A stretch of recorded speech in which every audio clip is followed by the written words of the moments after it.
Hi, welcome back guys. This is your friend, the MHA What If with another fanfiction. This is the move of What If Deku was Todoroki's boyfriend?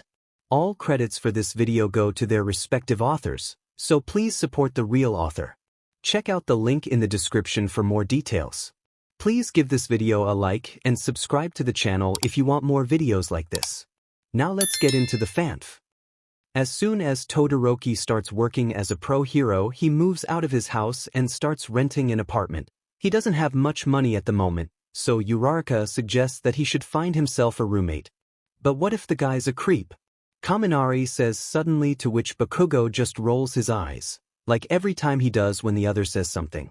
Although the explosive boy is not as aggressive as when he was a teenager, he still can't help but have a constant scowl on his face.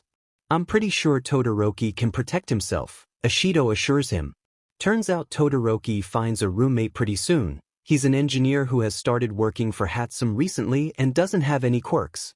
They're happy for him, because it means he finally gets to live far away from his father and he looks more content now. Even though they're not in school anymore, the Class A became friends and now they keep seeing each other almost every single week. They've been together for so long that they know one another pretty well at this point. So when Todoroki, the serious guy, the one that only talked when he was directly asked something, starts talking every time he can about his roommate, the others know that something's going on. When he's having lunch with Ida, Uraraka, Yaoyorozu, and Jiro, he mentions that his roommate's favorite food is katsudon and proceeds to buy some to take home. Todoroki starts making lots of money. He's one of the best pro heroes now, constantly competing for the first place with Bakugo. And it's more than clear that he can live on his own. And yet what he tells Kirishima, Kaminari, Shiro, and Bakugo one afternoon as they're playing video games is something completely different. We're moving out, he suddenly says. This new apartment has more space than the other and a better view. Kaminari cuts him off at this point because he's curious to see the place and convinces Todoroki to show him a couple of photos taken with his phone. It looks like a very expensive apartment. Now, they know Todoroki can afford it on his own, but based on the information they have on his roommate, even though Hatsum pays him very well, they're sure he doesn't have the money to pay for it. If he likes it, I'm going to buy it, Todoroki casually says, like it's not a big deal. That confuses them even more. So is he going to pay you rent? Kaminari asks, because he usually doesn't think twice before blurting something out. No, Todoroki says, determined. I'm buying it for the both of us. He's my friend.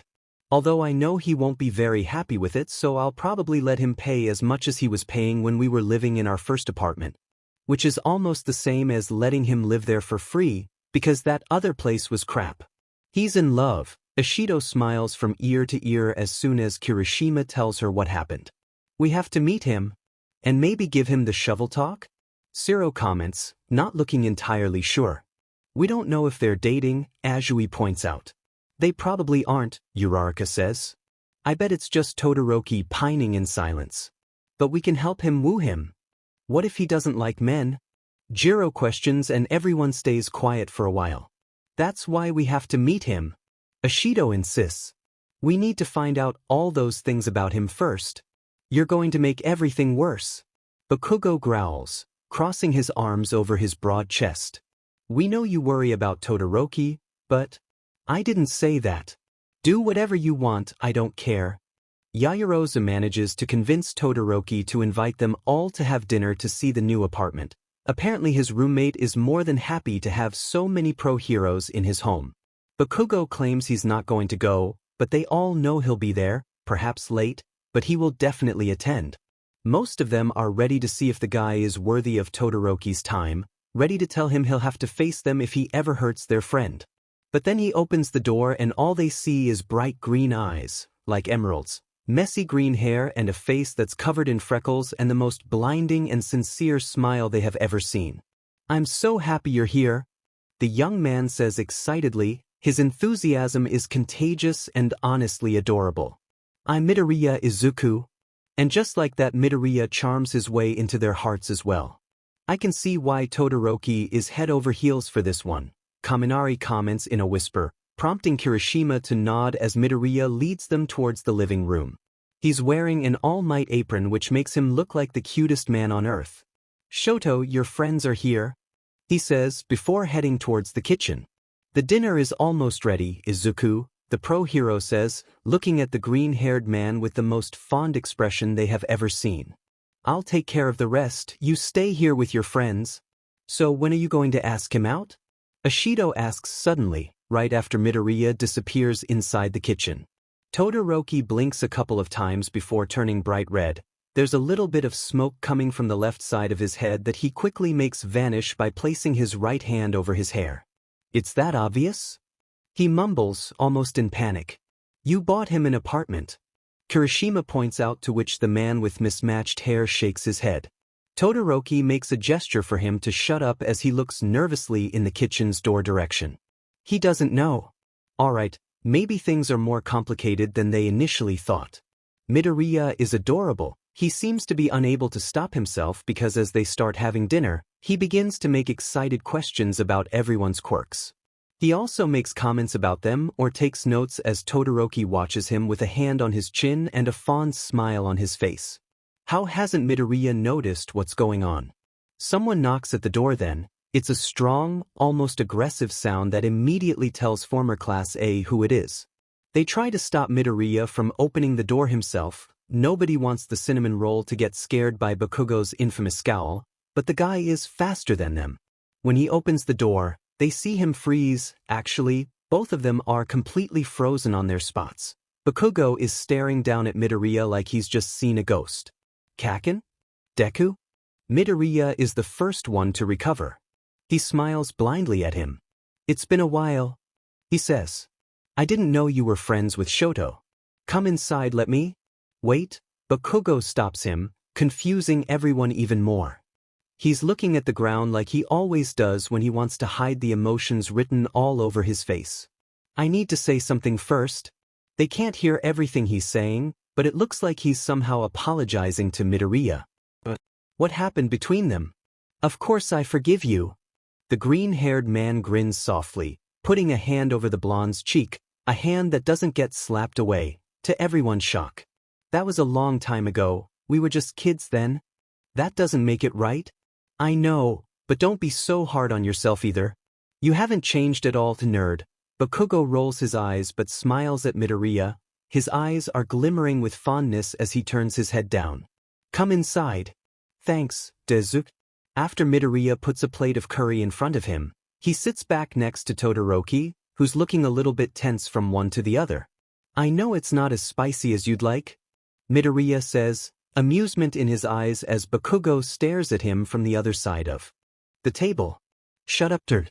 This is good, he almost growls, complimenting the food, like he never does. The corner of his lips quirk up slightly before looking down at his plate. Todoroki doesn't look happy at all. So you two were? We have known each other since we were kids. Midoriya beams at Uraraka. Kaken and I? Kaken? Kaminari can't help but snort, purposely ignoring Bakugo's murderous glare. That's such a cute nickname. Can we call you? No. Midoriya looks worried suddenly. Oh yeah, I suppose that's a childish name. Would you prefer me to call you Baku? No. He growls again, although now he has the decency to look like he regrets it as soon as his eyes meet Midoriya's again. You can keep calling me that if you want, I don't really care. As a fond smile appears on Midoriya's face, Yaoyorozu decides to cut in and change the topic drastically, because she has noticed that Todoroki is getting a little upset by the situation.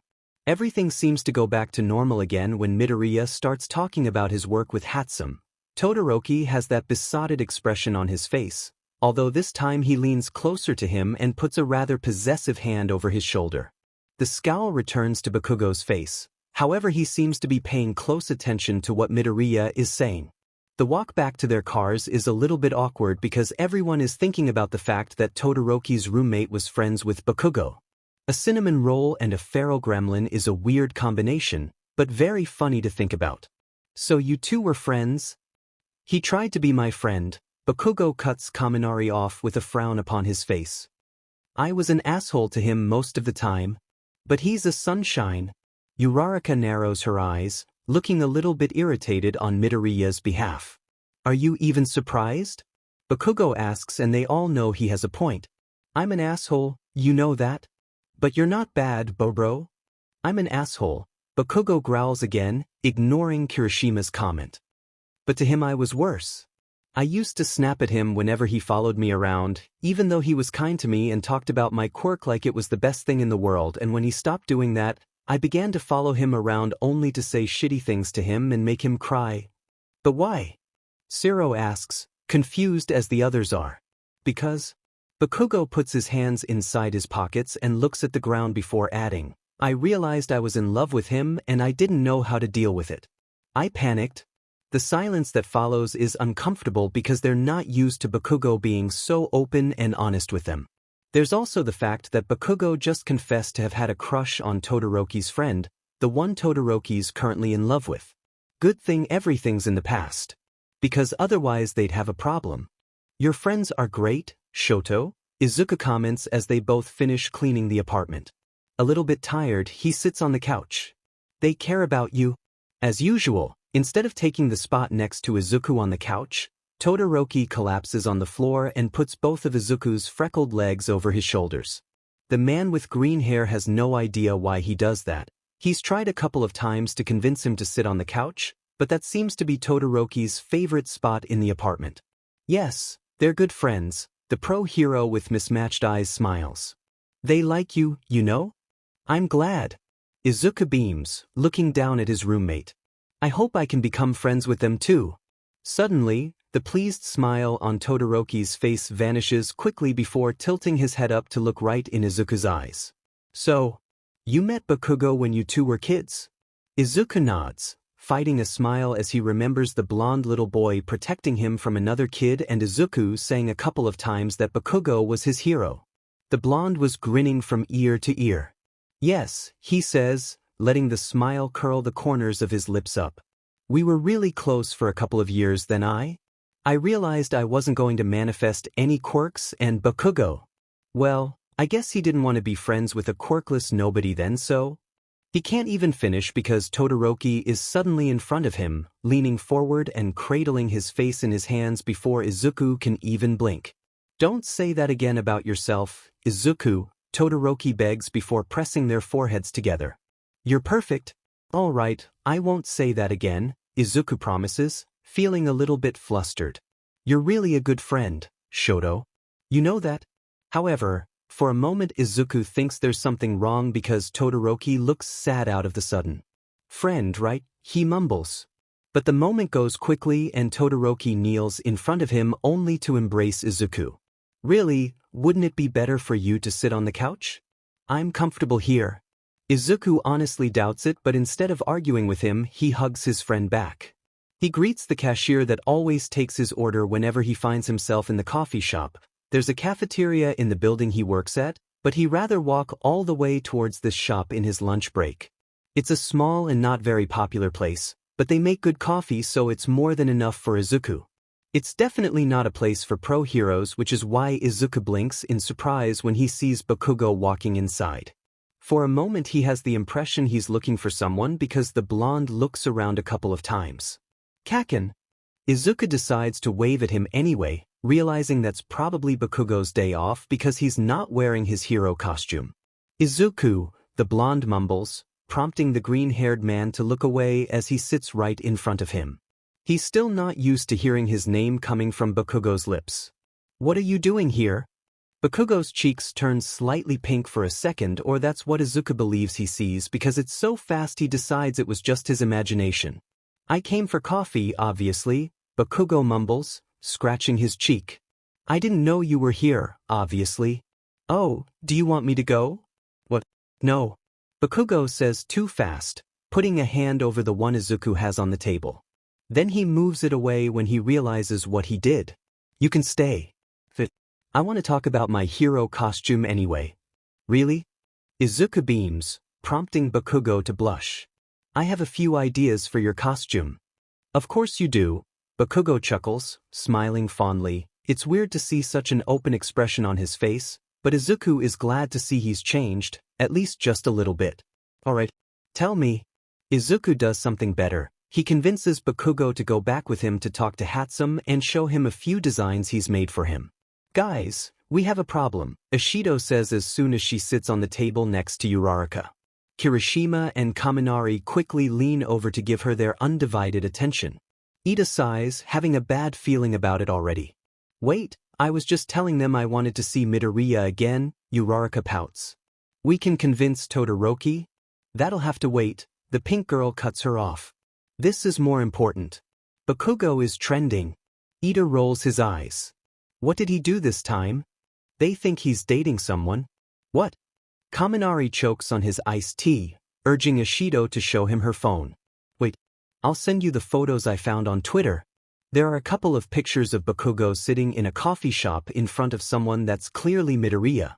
Fortunately, the people on Twitter haven't found out what his name is yet.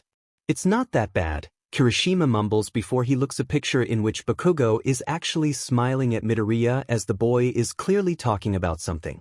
Hey, this is bad. But maybe Todoroki hasn't seen these? It's just a matter of time, Ishido says, frowning with concern at her phone. This is getting really complicated because both Bakugo and Todoroki are their friends and none of them want them to suffer. We should talk to the others. Yeah, maybe all of them can think of a solution. So, Dynamite is really handsome, one of Izuku's co-workers comments, smirking at him knowingly. However, the green-haired man is too busy doodling more details to Bakugo's costume to notice. Izuku nods absent-mindedly anyway.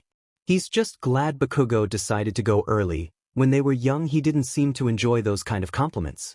Is he going to go to your apartment so you two can talk about his costume? The girl insists, amused. Actually, he said he wanted to discuss it over dinner tomorrow. Izuku corrects her, still looking down at the paper with a frown. He asked you out? Another man laments. I knew our Midoriya was going to date a pro-hero one day. It's not fair, pro-heroes have everything already. What? Izuku blurts out, finally turning around and blushing to the tip of his ears. Dating? No. Look at this. The young man moves closer to him to show him his cell phone. Apparently Bakugo and he are trending on Twitter. Oh no. He's probably going to get pissed. No pro-hero would be glad to be associated with a quirkless guy like him in that way. Oh. This is not. I thought you were dating Shoto, Hatsum finally comments, although she loses interest quickly and goes back to work. She's checking in on one of her babies, as she always does. It seems to be some kind of gear for another pro-hero. What are you talking about? He's my roommate. Oh my god, they were roommates. The first girl gasps jokingly, promoting Izuku to blush even more. And that's when they hear a knock on the glass that covers part of the room. They're in the 8th floor, which is why some of them gasped when they see pro-hero Shoto standing over what it looks like an ice tower. They let him inside through the window and some even wave at him happily because all them know him already since he's constantly visiting Izuku or just waiting for his shift to end to take him home. However, he usually uses the door to walk in. And even though he's not that talkative, he listens to them when they talk to him. Not this time though, this time he walks right towards Izuku without taking his eyes off him. It almost seems like he's in pain. Are you dating Bakugo? No. Izuku says, a little bit confused by Todoroki's intensity. We just met in that coffee shop I told you about. It was a coincidence really. For some reason Todoroki looks relieved. He even takes a few steps closer and takes Izuku in his arms, prompting him to blush. Let's go out and get dinner tonight. Todoroki mumbles against his ear, before gently running his fingers through Izuku's hair. Sure, but I have to go back to work. He cuts him off, getting out of the same window he used to walk in. Oh boy, a woman whistles, looking at Izuku with amusement. Didn't know that pro-hero was that possessive and jealous. What are you talking about? Izuku asks, prompting everyone to roll his eyes at him. Even though they have gone out to have dinner before, this time feels different somehow. Izuku tries to figure out why he feels like that. Perhaps it's the way Todoroki insists on taking his hand or the fact that they walk into a very expensive restaurant. Shoto? Don't worry, I'll pay. Todoroki cuts him off, tugging at his hand lightly to pull him inside.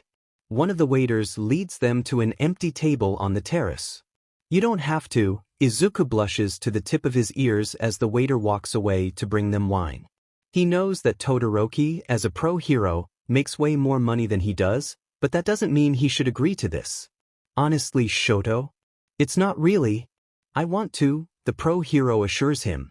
Please let me do this for you. Okay, Izuku nods, scratching his left cheek nervously. He decides to do something for him in exchange. Perhaps he can persuade Hatsum to let him design a new costume for Todoroki as well. During the rest of the evening, Izuku has the feeling that his friend is trying to tell him something, although whenever he looks at the pro hero in the eyes, Todoroki blushes to the tip of his ears and turns his head away. Then, when they're back at the apartment Izuku has started to call home, he wonders if Todoroki is gathering the courage to finally kick him out. It's obvious he can live on his own now. He could probably buy the place if he wanted, but maybe he's too kind to tell Izuku to move out. Honestly, the first time they moved in there, Izuku thought there was something wrong with the apartment or perhaps the area where it was because the rent they pay is nothing for a place like that one. It's okay if you want me to go, he says after a while, prompting Todoroki to stare back at him in confusion. I mean, if you want me to move out. I understand, just give me a month to find. In a second, Todoroki is in front of him, both hands on Izuku's shoulders, looking like he's in distress. No, don't. You want to go? He asks, looking so sad suddenly Izuku can't help but caress his cheek with his hand. No, but I thought that was what you wanted to tell me. Todoroki shakes his head before pressing their foreheads together. No. I actually want to live with you as long as you want, the pro hero mumbles, smiling fondly at him. You make it sound like living with you is a torture, Izuku chuckles. I could tell you the same, you know? No, because I will never get tired of you. But I will. Maybe. Shoto. Izuku scolds him, prompting the other to smile back at him. Of course I won't. I'm glad because I don't know how to live without you, Todoroki mumbles before pulling Izuku into a tight embrace. Feeling as his cheeks turn completely red, Izuku wonders if his friend had a little bit more wine than he should have. Uraraka looks from her phone to her former classmates. In the span of a couple of hours, it got even worse somehow. Now everyone on Twitter thinks Midoriya is dating two pro heroes at the same time and the ones who don't believe that are arguing with others about whom he's really dating. I don't blame them, Kaminari narrows his eyes, looking down at his own phone. They actually look like a couple in these new photos they took of him and Todoroki. That's because Todoroki has heart eyes all the time. Ashido chuckles, although her smile fades away quickly. But what about Bakugo? I think we should ask him what his intentions are. Ida cuts in, moving one of his hands up and down like he does whenever he wants to be serious about something. Maybe he's just trying to become friends with Midoriya again. I don't think that's the case, Kirishima mumbles sincerely, looking a little bit worried. Well, I know we're worried about our friends, but even if they both want to date Midoriya, at the end of the day it's going to be his choice, Uraraka points out, looking serious. We just have to be there for the one he ends up turning down, don't you think? What if he doesn't want to date any of them? Kaminari asks, looking like he's almost in panic. Of course he wants to date at least one. Kirishima assures, always positive. And that one is Bakugo. Half of them says just at the same time the other half blurts out, Todoroki. Oh no. Izuku realizes the next evening, just as he sees Bakugo waiting for him outside the building he works at, that even though the pro hero is wearing casual clothes, he just came back from work, judging by the scratches on his face. Let me clean that up, Kaken. Fortunately, Izuku always brings something with him for these kind of situations because Todoroki has come back home in the same state a couple of times. Bakugo tries to move away the first time, but once his eyes meet Izuku's he sighs and gives in. Since he's really tall, he has to lean down a bit in order for Izuku to reach the cuts on his face. So, you're dating half and half now? Who's? Oh. In a second, Izuku realizes whom he's talking about, because Bakugo nicknamed everyone when they were kids as well and it was always based on their physical appearance. Twitter again? Yeah, they say you're dating? For some reason the pro hero blushes and hesitates before continuing. They're saying other stuff too, but that's not important. Izuku sighs, gently tilting Bakugo's head to clean up the last cut. It's so weird to see him so compliant. He wasn't like that at all when they were kids. No, we're just friends, he finally says and reminds himself to stay away from Twitter. A grin quirks up the pro hero's lips at the same time Izuku finishes patching him up. So, Where are you taking me? Rubbing the back of his neck like he's nervous, Bakugo leans closer to the green-haired man. Actually, I was thinking about taking you to my apartment and cook something for you, he mumbles. I think it's an excellent idea. Izuku beams, that way no one will take pictures of them again. I remember you loved to watch your dad cooking. I bet you're as good as him now. His words make Bakugo chuckle. The nervousness seems to have vanished because a confident smirk appears on his face. You'll see, nerd. I'm way better now. I'm the best. That's the Bakugo he remembers. Oh, he really had missed him a lot. So, pro heroes really make a lot of money, Izuku realizes as he walks in Bakugo's apartment. The place is really nice, even though he doesn't have a lot of things, at least not in the living room. It has also a very nice view. It's amazing. Izuku looks around, trying not to look too excited, but he feels like he's failing miserably. When he finally sits on the couch, he realizes Bakugo has been watching him with a fond smile on his face. I like that look in your eyes. What look? That one. It hasn't changed. Your eyes shine whenever you're excited about something. Izuku can't help but blush. He tries to look at the window so Bakugo doesn't notice how flustered he is. They don't shine. They do. Like emeralds? Bakugo insists stubbornly. His voice sounds dangerously close, so Izuku keeps looking anywhere but at him. Always like that? Feeling the urge to talk about something else, Izuku takes out his notebook and shows what he's been working on to Bakugo. I think we should upgrade your winter costume, he says, noticing the way Bakugo's eyes shadow with disappointment. You need to be more protected from the cold so you don't get slowed down during those months. You're such a nerd, Bakugo mumbles fondly, before heading towards the kitchen. Working on that while I make dinner. It's weird, but Izuku feels suddenly cold for a moment and wonders why Bakugo doesn't seem to be as happy as a couple of minutes ago. Izuku beams after taking a bite of the ramen Bakugo just made.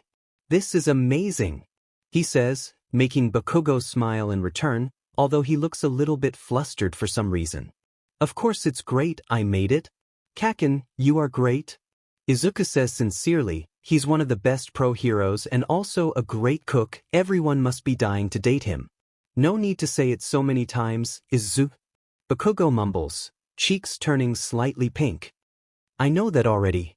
Let's just keep eating. They do, although Bakugo moves a little bit closer to Izuku, sometimes the green-haired man swears he feels red eyes all over him. He wonders what his friend is thinking. Alright, now about your hero suit. Why don't we watch a movie first?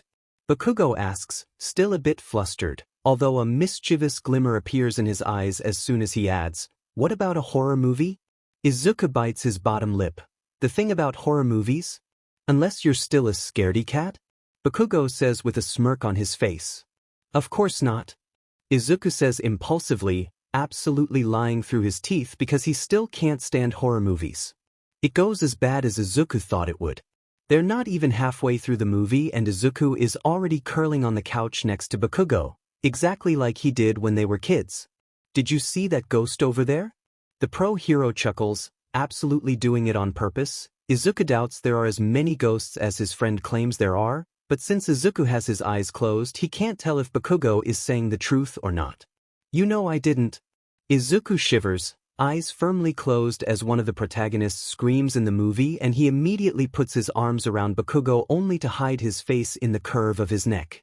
Then, when there's a moment of peace, Izuku blushes, realizing what he did and starts moving away only for Bakugo to put his hand on the back of his neck and the other one on his waist to keep him where he is. It's okay, he assures him. Izuku sighs with relief because honestly he doesn't want to go back to the other side of the couch. There's another scream and Izuku shivers again before Bakugo moves him like he weighs nothing and places him on his lap. It makes Izuku feel a lot better. Do you want to watch something else? The pro hero asks after a while, his voice is soft against the other's ear.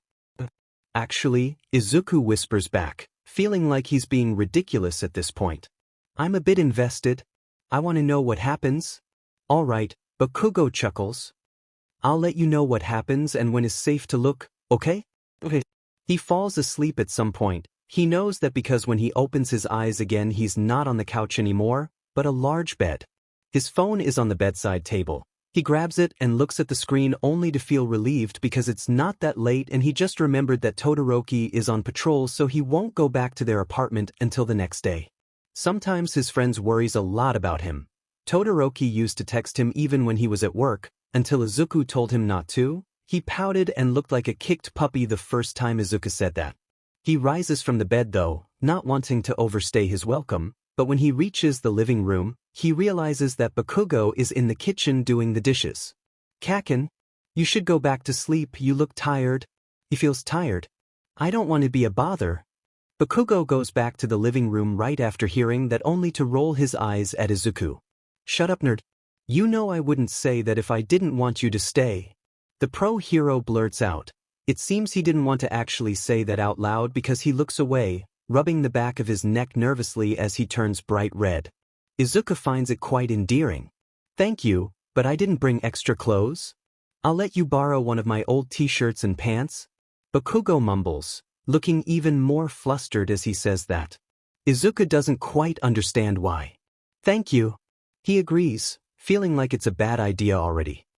I can sleep on the couch? Nonsense, you'll sleep on the bed, nerd. I'll sleep on the couch. Izuku looks at the couch and then back at Bakugo before rolling his eyes at him. They both know he doesn't fit there.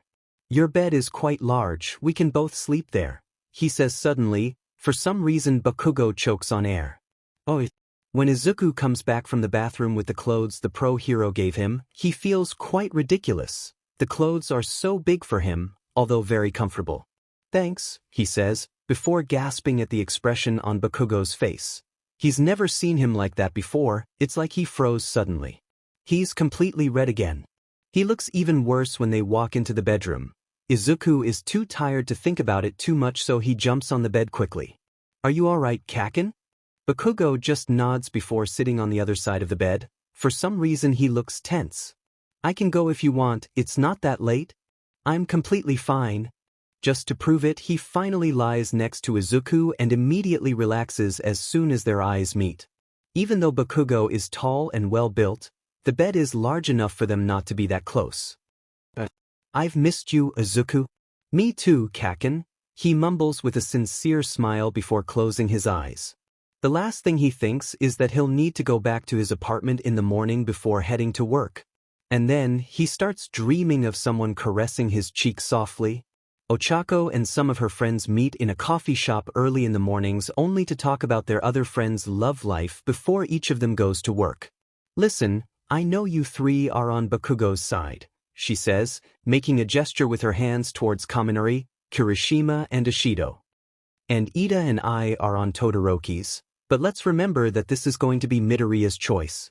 So let's not fight about this, alright?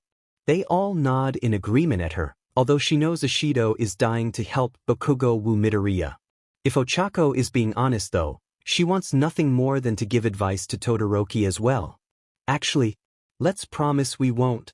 Ha! Ishido rises from the chair, holding her phone like it's some kind of trophy.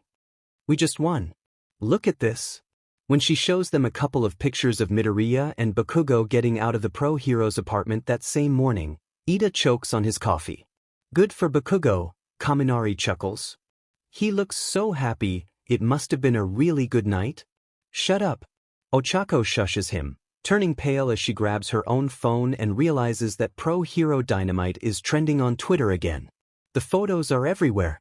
What if Todoroki doesn't know about this? They all look at each other with the same horrified expression. Todoroki is on patrol today, Kirishima comments, looking even more worried now. But he must know, right? I mean, if Bakubro just started dating Midoriya? I'm sure Midoriya told him, right? Let me ask Yaoyorozu. Ishido mumbles quickly only to look like she's in panic a few minutes later. He doesn't know. Something bad is going to happen. What do we do? Ida asks, looking at Ochako like she has all the answers. She doesn't, but she wishes she did. Do you think they'll kill each other? She asks Kirishima desperately, but it's Kaminari the one who answers first. Most likely. Izuku tells Bakugo there's no need for him to take him to work, but the pro hero doesn't actually listen to him. For some reason, he feels like he's acting different that morning. He looks flustered. We can do this again sometime, the blonde mumbles, looking away when Izuku turns his head towards him, although that doesn't actually hide the light blush on his cheeks. Of course, Kaken, Izuku says excitedly. Actually, he had a great time at Bakugo's place, even though they watched a scary movie. The pro hero even made breakfast for him. That seems to be the right answer, because Bakugo finally looks at him again with a smile on his face. I'll text you, Izuku. He's so happy he doesn't remember for a moment that his coworkers are a little bit too interested in his private life lately. When he walks inside the office, he gets startled by a couple of eyes, looking at him with intensity. Good more? You're late, Hatsum points out, although she doesn't look mad at all, just curious, like the rest of them. I'm sorry. It's alright, it's your first time late, it's not a big deal, Hatsum mumbles, with a dismissive hand before she turns to look back at her babies, which is the equipment she's been working on lately. Actually, the curiosity quickly vanishes from her eyes, like she's not even interested anymore. After he gets to his desk, a couple of his coworkers gather around him. So it finally happened? What do you mean? He asks in confusion, blinking at the woman. You came with the same clothes as yesterday, the other adds, looking at him with a knowing smirk on his face. So you slept with Todoroki? Someone from another desk questions with curiosity. Izuku starts blushing to the tip of his ears. That's so stupid. Of course he didn't. They live together. Why would Midoriya be wearing the same clothes? Oh yeah, you're right. But I was kinda rooting for Todoroki, you know? At the other side of the room, someone squeaks before rushing towards them with his phone in hand. It was Dynamite. You left his place this morning. Forgetting his embarrassment a little, Izuku narrows his eyes. How does he know? Bakugo left him at the entrance of the building, but they work almost at the top. What? How do you feel? Midoriya, you're trending on Twitter again. No. We can fix this. Kaminari rises from his seat again. Todoroki is still on patrol. He probably hasn't seen the things they're saying on Twitter. But how do we fix this? Uraraka asks, getting a little bit nervous. We don't even know if Bakugo is actually dating Midoriya or not. I think they are. We're not 100% sure, Mina. It's obvious. They are getting out of Bakugo's place. Perhaps you don't want to admit it because you're rooting for Todoroki, but... Stop. Please, just stop. Ida cuts the two girls off suddenly. Everyone is getting too tense, including him. They're both our friends and one of them could get hurt because of this. They're so distracted, they don't notice Kirishima has disappeared until he comes back with his phone in hand. I asked Bakugo to come. He'll be here soon. Now please. We need to calm down before he's here. We're just going to ask a couple of questions to know what's actually going on. Ashido opens her mouth, but Kirishima shakes his head before she can say anything. No details. We just want to know if he's dating Midoriya and if Todoroki knows. Uraraka changes her mind as soon as she sees Bakugo walking inside the place. There's something really different about him that morning. He's looking less grumpy, almost like he's fighting back a smile. Maybe Ashido is right and he's actually dating Midoriya after all. No. Poor Todoroki. What's up? Wow, Kaminari mumbles, because sometimes he doesn't know when to stop or at least control himself. You really are in good mood. You must have a great night. Shut up. To everyone's shock, Bakugo's face starts turning red, although he does sit at the same table as them. What do you mean by that? Because Ashido is probably the bravest of all of them, she quickly shows him her phone. The blush on Bakugo's face spreads down his neck, but he just smiles. It's actually a little bit weird. You're actually dating Midoriya? Kirishima is the first one to ask, too surprised and curious to think about being less blunt about it. Bakugo doesn't actually get that mad about the question. What? But what about Todoroki? Uraraka suddenly asks, almost outraged. What about him, round cheeks? You know what? He's in love with Midoriya. Yes, she's raising her voice, but she's sure that nobody except for their friends heard her. A little bit of guilt flashes inside Bakugo's eyes, but disappears rather quickly. I've been in love with the nerd for a long time. I can't give up on him, not now that he's actually forgiven me for the awful things I did in the past. Everyone looks up at him. They're even more conflicted now that they've heard a glimpse of actual emotion coming from Bakugo's lips. So, You're actually trying to woo him? Kirishima asks almost quietly. Trying is the key word here. That nerd is so freaking dense, he almost huffs, but there's a fond smile on his lips as he says it. It's even worse than they had imagined it. Bakugo is actually in love. But they all know Todoroki is too, which means someone will get their heart broken. And maybe their bones as well, because both of them are possessive and very much jealous. Izuku decides to stay away from Twitter. It always ends up overwhelming him, and now it's worse because he's the one being talked about. Although he knows it's not actually about him, but Bakugo this time. He's the famous one after all.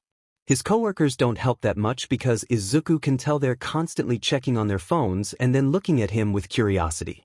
He's not sure why they think he slept with Bakugo. Well, he did, but not like that. They just watched a movie together and Izuku slept next to him afterwards.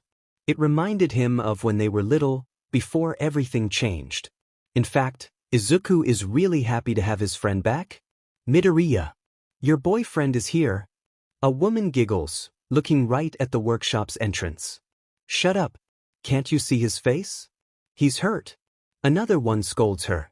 Even though Izuku is not sure whom they're talking about, he doesn't have a boyfriend. He turns his head around really fast at the mention of the word hurt, then he moves away from his desk as quickly as possible when he sees that's actually Todoroki. Are you alright, Shoto? He's in front of the pro hero in less than a second, and although he doesn't see any visible wounds, he knows something's wrong because his friend really looks like he's in pain.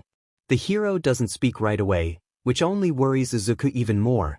It prompts him to get closer and put a hand on Todoroki's cheek. In response, the pro hero closes his eyes and leans right into the touch. Can we talk outside? Izuku looks at Hatsum, who makes a quick gesture with her hand like she's giving him permission without even looking away from her creations.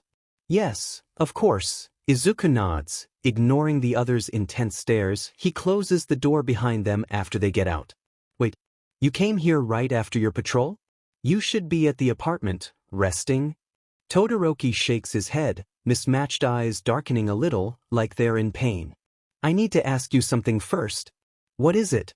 Izuku mumbles, feeling worried and confused at the same time.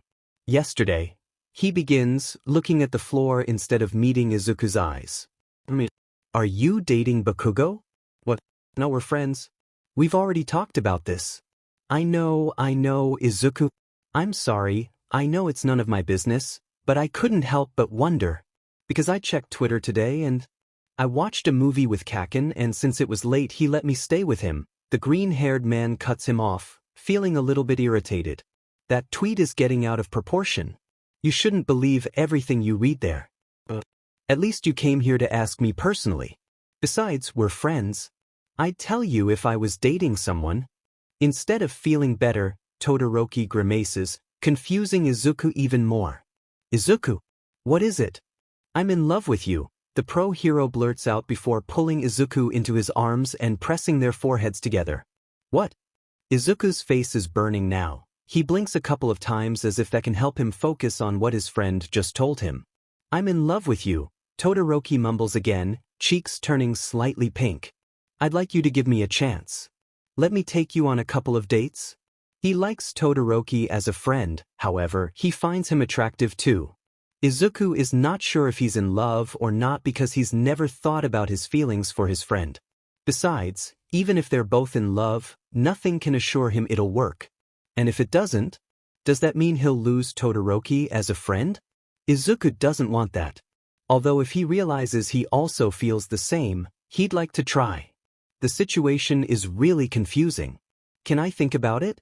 He's glad he doesn't stammer, even though he's really flustered.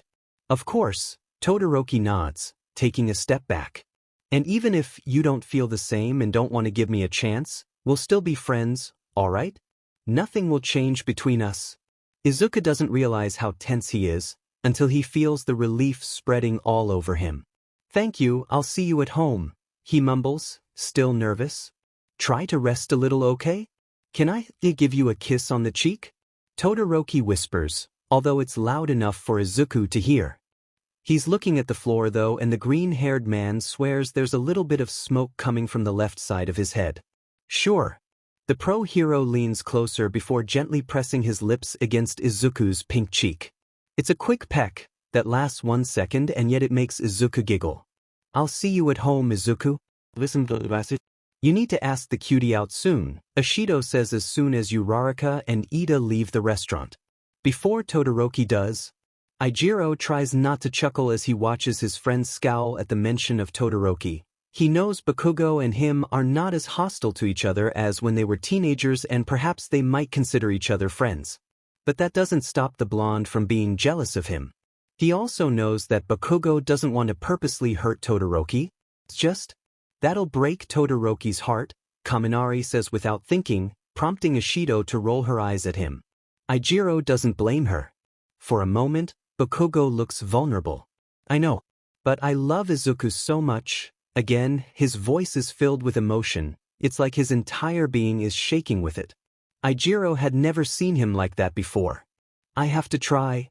They all know it's inevitable. One of their friends will get their heart broken or maybe both in the worst-case scenario, if Midoriya doesn't like any of them like that. Ashido puts a hand on the blonde's shoulder and he doesn't even try to push her away. "It's okay.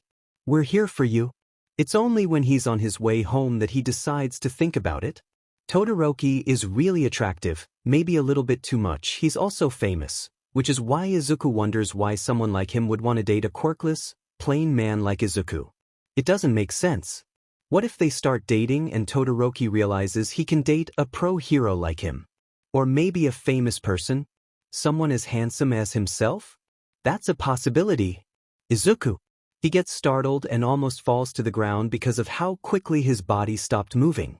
However, the pro-hero in front of him grabs him by the waist just in time. Grateful, Izuku immediately grins as he looks up at Bakugo. "Hi. What are you doing here?" The pro-hero starts stroking the back of his neck as his cheeks turn slightly pink. "I was wondering if you'd like a coffee?" "Sure." Izuku agrees immediately. He definitely needs more time to think before he gets back to the apartment. Maybe he can ask Bakugo about his situation, to see what's his opinion on the matter. The coffee shop Bakugo takes him to is really nice and cozy. The lights are warm and it seems there's a lot of happy couples around them. Izuku is enjoying himself a little bit too much just by looking around the cute place to notice how nervous his friend is. But after they order each a cup of coffee, Izuku finally notices the worry on Bakugo's face and how his cheeks have started to turn a little bit red.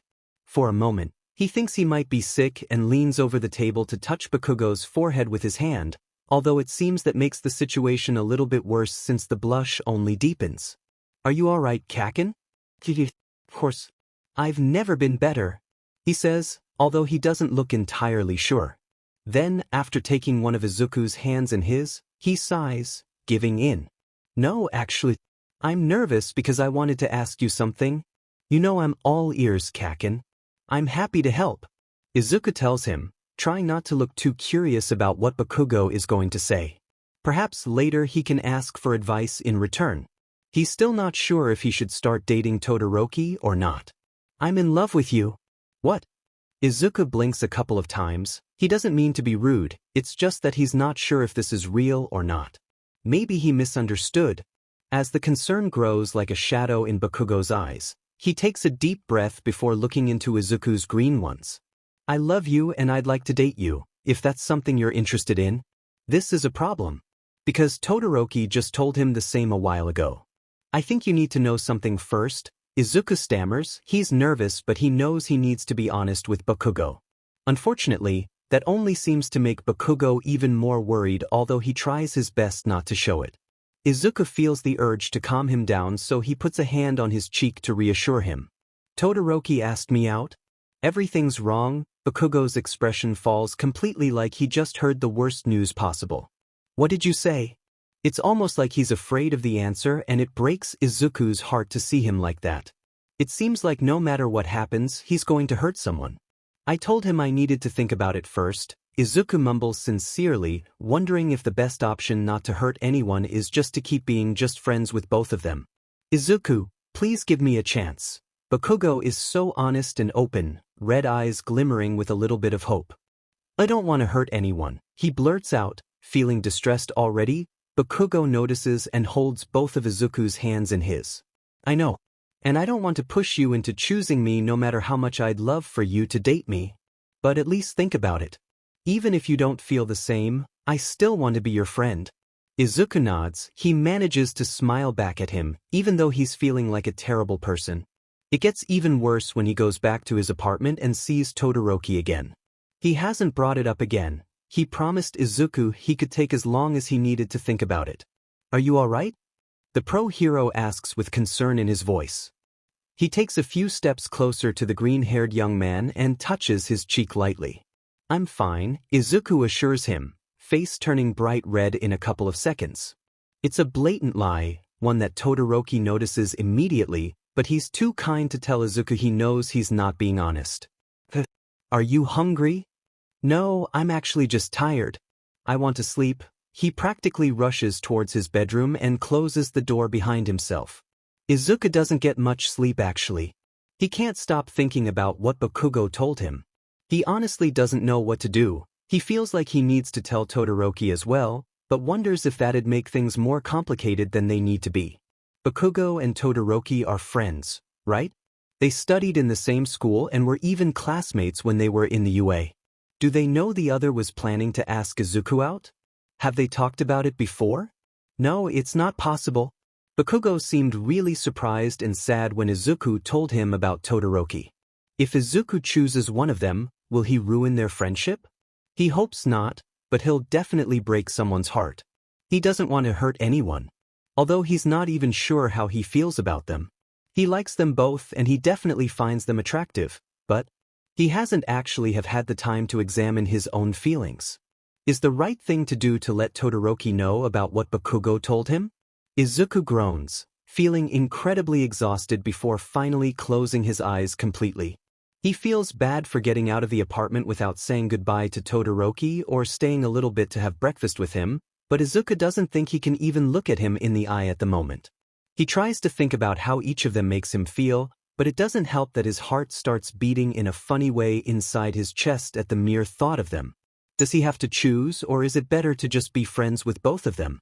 Izuku groans, slamming his forehead against his own desk.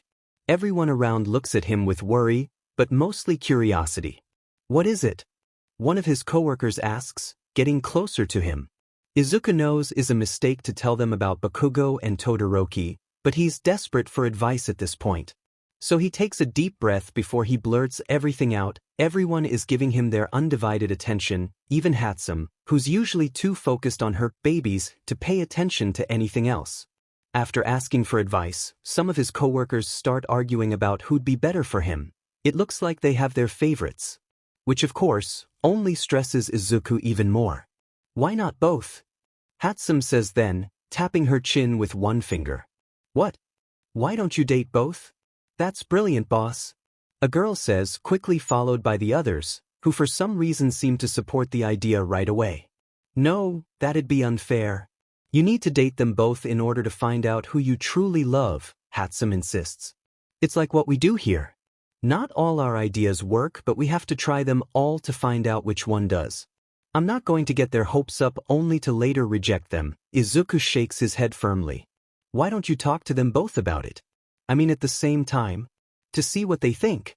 Izuku likes that idea better, but for some reason thinks it'll end up in a complete disaster. It's not a good idea. The best would be to keep them both as his friends, that way he wouldn't break anyone's heart, right? Izuku shakes his head and keeps focusing on his job to relax himself a bit. Sadly, his mind goes back to the same topic. If he keeps them as friends, they'll eventually move on and start dating someone else, which should be good, but now that Izuku thinks about it, there's something about them dating different people that makes his heart hurt a bit. He sighs, feeling like a terrible person out of the sudden. He's considering Hatsum's idea for a moment, but that'd be selfish. No, he needs to think about what it'd be best for them. He strokes his temples, taking a deep breath before looking down at his work. It's going to be a long day, isn't it? It could end up in a disaster, but it's absolutely necessary. Ochako knows her choice is risky, but those two need to see each other and talk about what's going on. They're in their favorite cafeteria, one they usually choose when everyone has a little bit of free time at the end of the day. On the table right next to theirs, Ashido looks from Ida to Ochako. She seems nervous. Honestly, she doesn't blame her. Kaminari looks like a mess as well, although Kirishima seems more relaxed, for now. Bakugo arrives first and he doesn't look quite happy like last time. Ochako wonders if something happened with Midoriya. What the hell do you want now?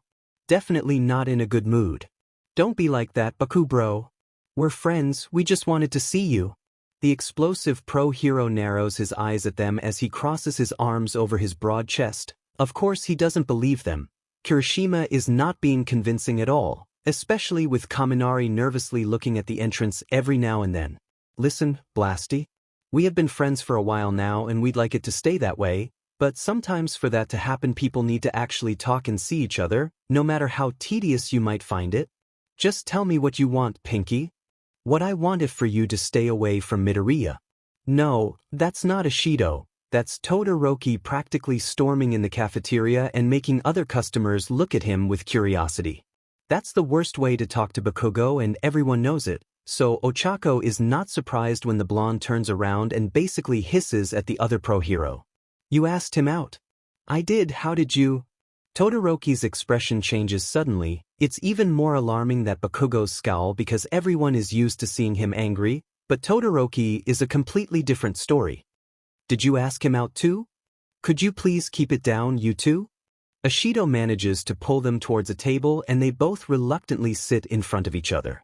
I don't think this is a place to have a conversation like this, Ida starts, but Ochako puts a hand over his mouth to shut him up.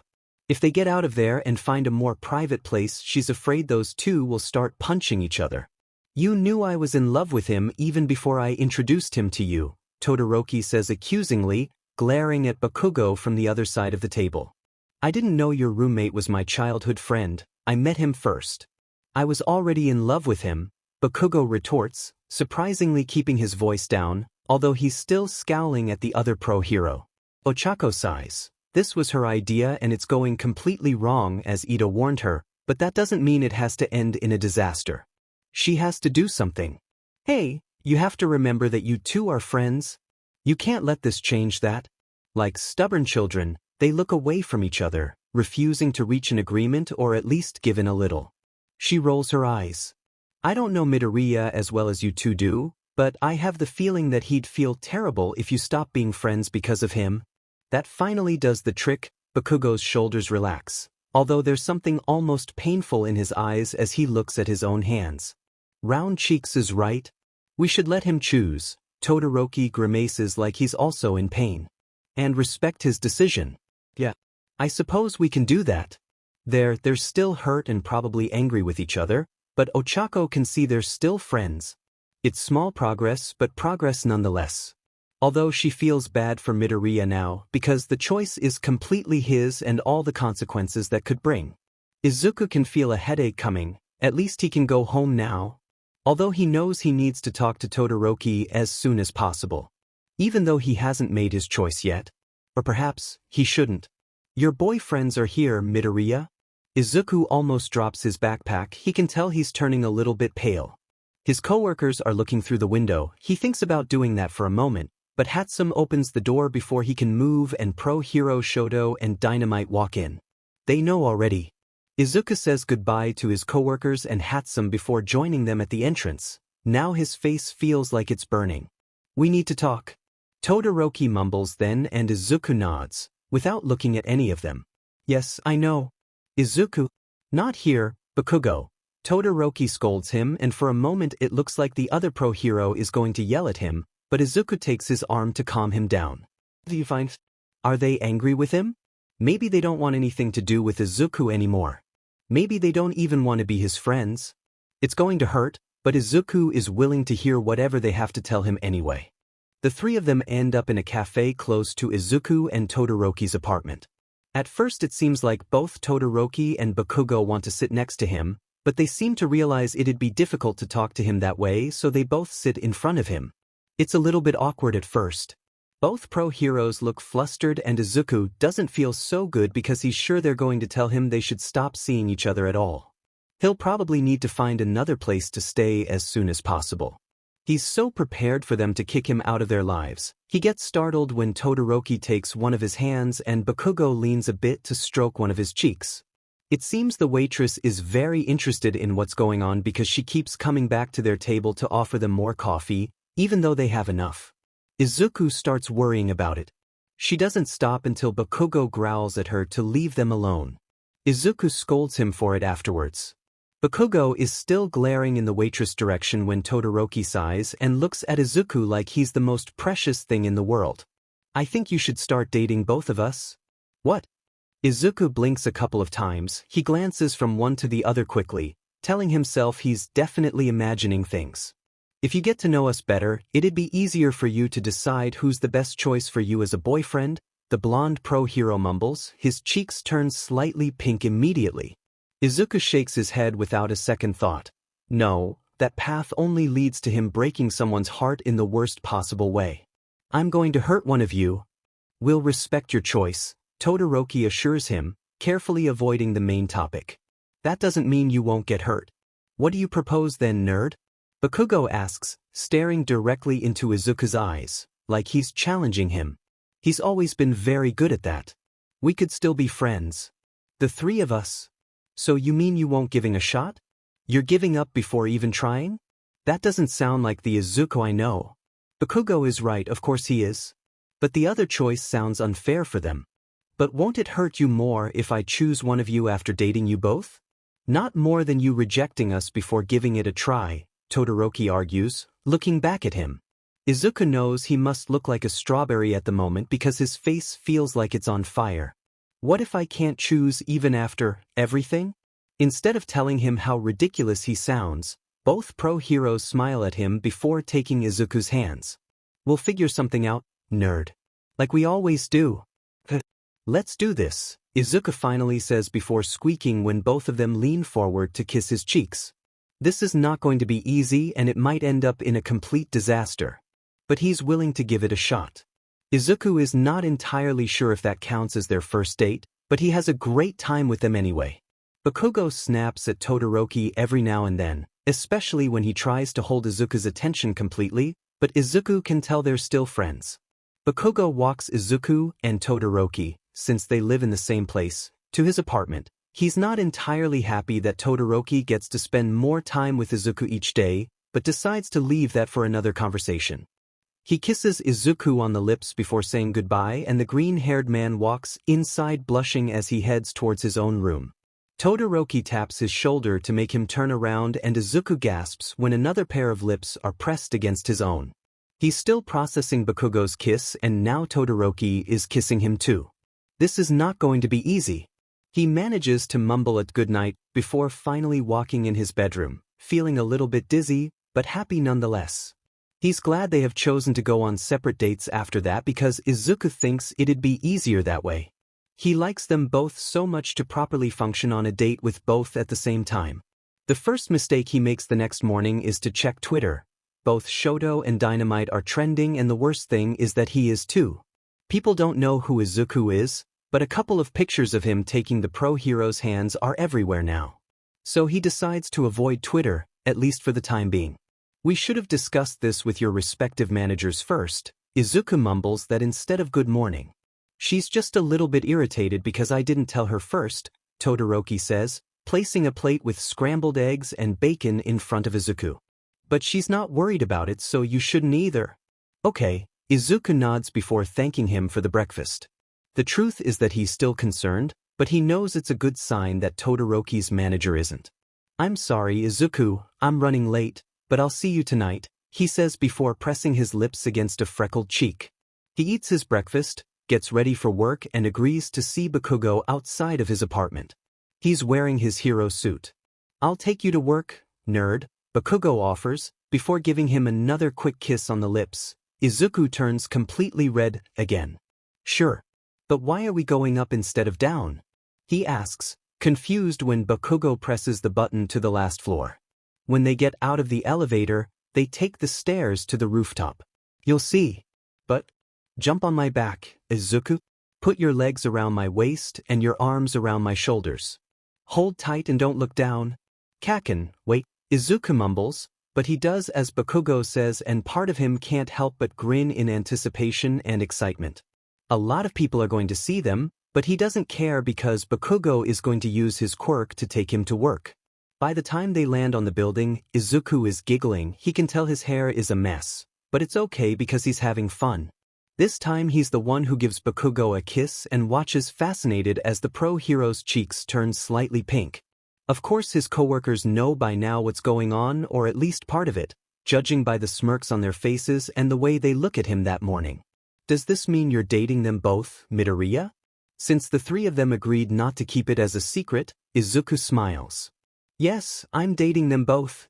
Maybe this is not a bad idea after all, except that the point is that he's supposed to choose. Which won't be easy. Since Izuku is Todoroki's roommate, he spends a lot of time with him, especially when the pro-hero has a day off. He brings Izuku dinner, goes to buy groceries for the both of them, and is constantly surprising Izuku with kisses now that he can. I've always wanted to do that, he whispers against the green-haired man's lips. You have no idea. Izuku blushes and shakes his head. If the amount of times he's been kissed for the last couple of minutes is any indication, then he can definitely get an idea. After a couple of days, Bakugo brings up the fact that Todoroki has more opportunities to spend time with him. He doesn't look very happy about it. I want to spend the same amount of time with you. It's amazing how much the years have changed him. The young boy Izuku used to know would have never been so open about his feelings. Kaken, Shoto is my roommate, I can't just. I know, the blonde cuts him off as soon as he notices Izuku's nervous demeanor. He holds one of his hands to calm him down. But I've been thinking, maybe you could stay at my place for a couple of days? That sounds good actually, he mumbles after a couple of seconds. He spent the night at Bakugo's place before, so he thinks that won't be a problem. Besides, it's only fair. Todoroki is not exactly thrilled about it, but he agrees. However, for a moment, Izuku worries. He knows it wasn't going to be easy to keep everyone happy, but he wants to try, even though it's just temporary. He shakes his head to push those thoughts aside at least for a while because he has realized that the mere idea of choosing is causing him pain. Although he knows he shouldn't be selfish, they haven't talked about it after that first date, but sooner or later they'll ask him to choose. And he must be ready for that. It seems Bakugo was prepared because he asked for a couple of days off just to spend time with Izuku. Bakugo has the spare room ready for him this time. Izuku is glad because now that they're dating it'll feel different to sleep in the same bed. Of course, it's not like he's waiting to get married to have sex, but he's not ready for that now because they just started a relationship, and there's the fact that he's dating two pro-heroes at the same time. He's not sure he can take it further with any of them before choosing someone. Maybe he should stop thinking about that for now. Bakugo makes dinner for the both of them and persuades Izuku to watch a movie on the couch. At least it's not a horror movie this time. At some point during dinner, Izuku notices Bakugo getting flustered. He even starts blushing. At first he thinks he did something wrong, but then the blonde begins to rub the back of his neck shyly. Would you wear one of my t-shirts like last time? I like seeing you in my clothes, he admits, turning even more red after the last words. Oh, Izuku is sure he's as red as the pro-hero now. Oh, only if you are comfortable with it, because if you don't, it's okay, he assures him in a whisper, smiling sweetly at him. I like wearing your clothes, even though they're too big for me. They cuddle on the couch for a while. The movie is really interesting, but the truth is that Izuku gets easily distracted every time Bakugo leans closer to give him a kiss on the top of his head or on the lips. They both have a good time. Izuku gives Bakugo a goodbye kiss before he heads to work and can't believe he hasn't stopped grinning since he woke up. His coworkers are really happy for him, although they beg him to stay away from Twitter, which is very difficult because now Izuku is wondering what's so bad for them to want him to stay away from it. So of course he opens the app on his free time and he immediately regrets it. He should focus on the people who wish them happiness and good things instead of the ones who are criticizing Izuku for what he's doing. They say it's unfair to the pro-heroes, others say he shouldn't be keeping the two, that he should let them be happy with someone who doesn't cheat on them. But he's not cheating. They agreed to this, some of them are calling him a whore now. Izuku runs towards the bathroom and stays there for a while, until he's able to stop the tears. He washes his face and goes back to work, pretending his coworkers are not staring at him with worry. You opened Twitter, didn't you? One of them sighs. Don't pay attention to those idiots. They're just jealous and bitter. Besides, you know there's a lot of people who are tweeting about how beautiful you are? There's a lot of thirst tweets about you and your...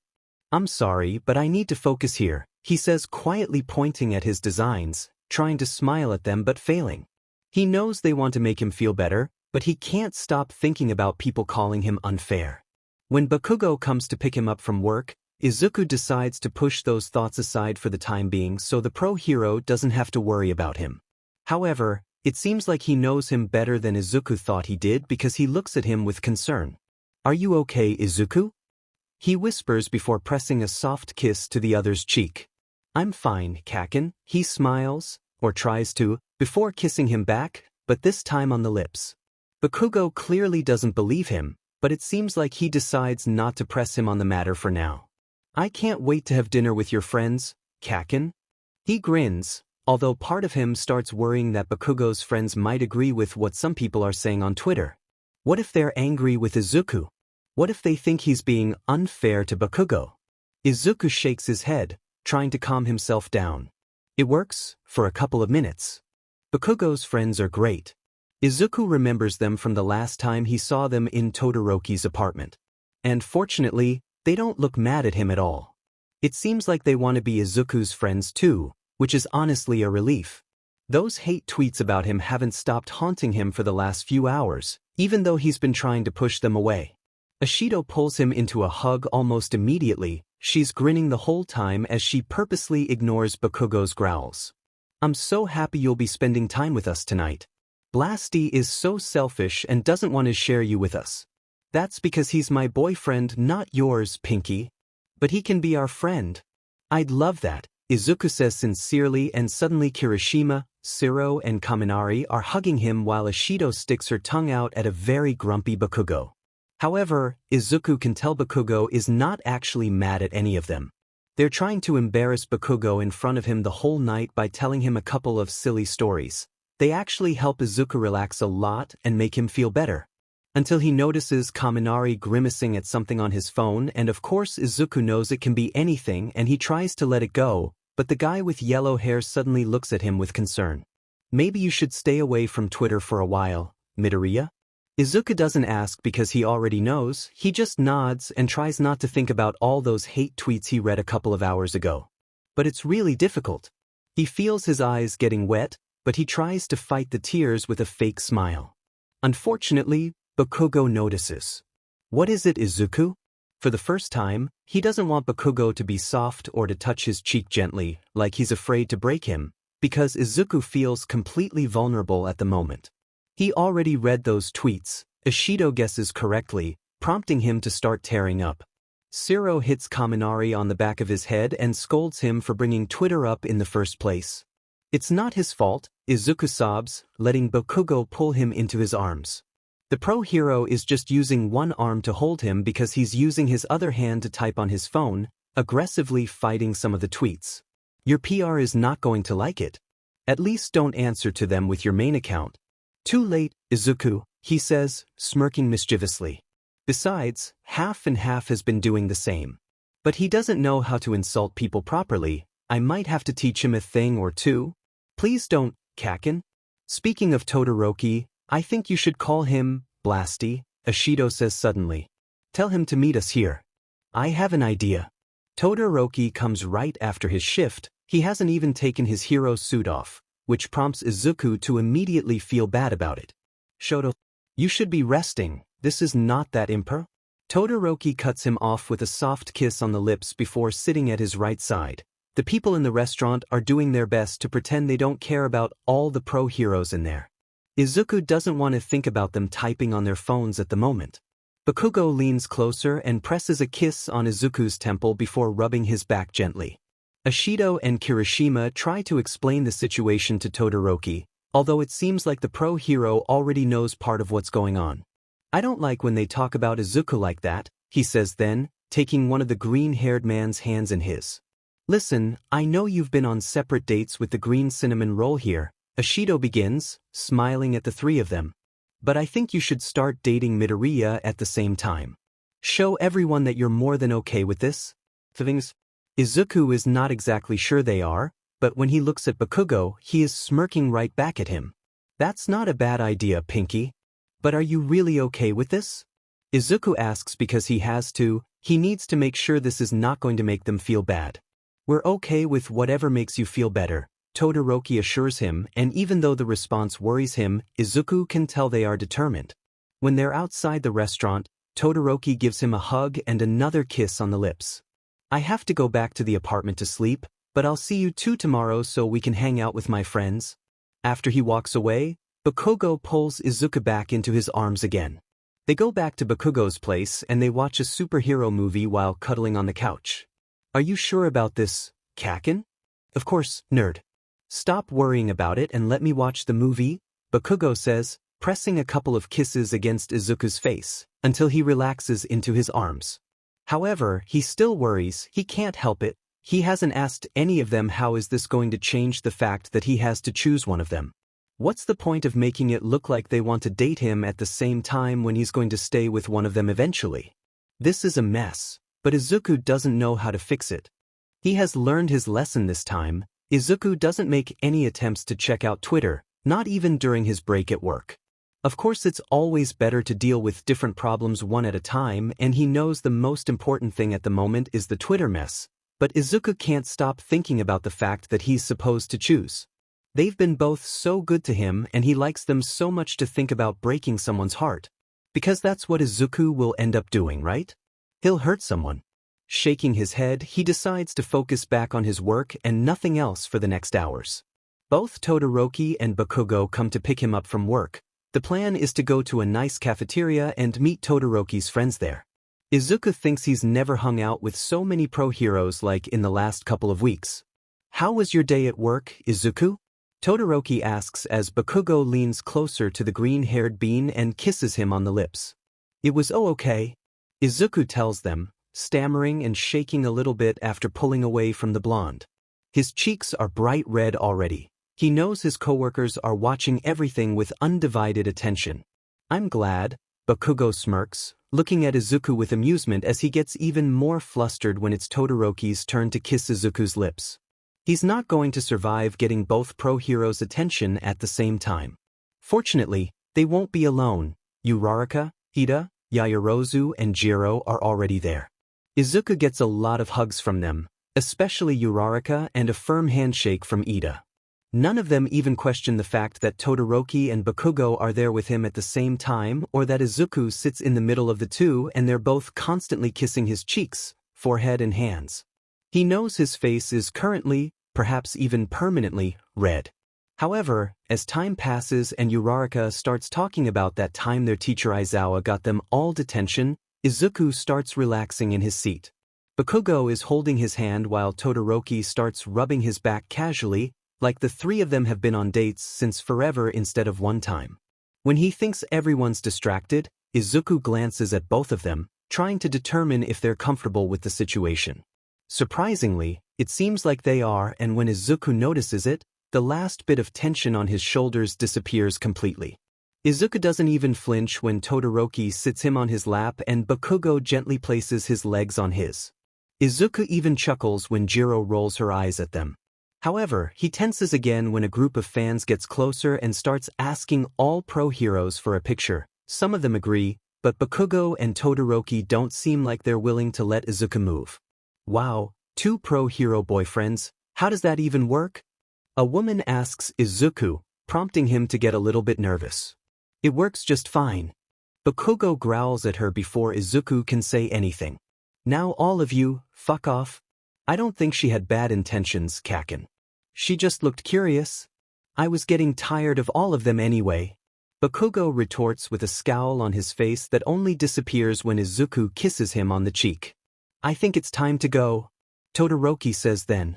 Uraraka hugs Izuku again before saying goodbye and tells him he can call her anytime if he has something to complain about, those two, which prompts Bakugo to narrow his eyes and take Izuku's arm to pull him away from Uraraka. Bakugo doesn't want to return to the apartment so soon. He convinces them to go watch the night sky on the top of a building.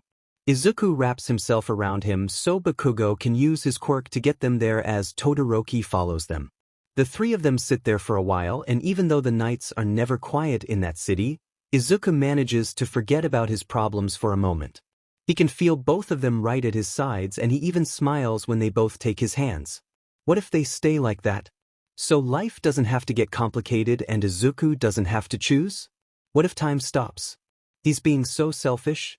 So, Todoroki clears his throat, prompting Izuku and Bakugo to look at him.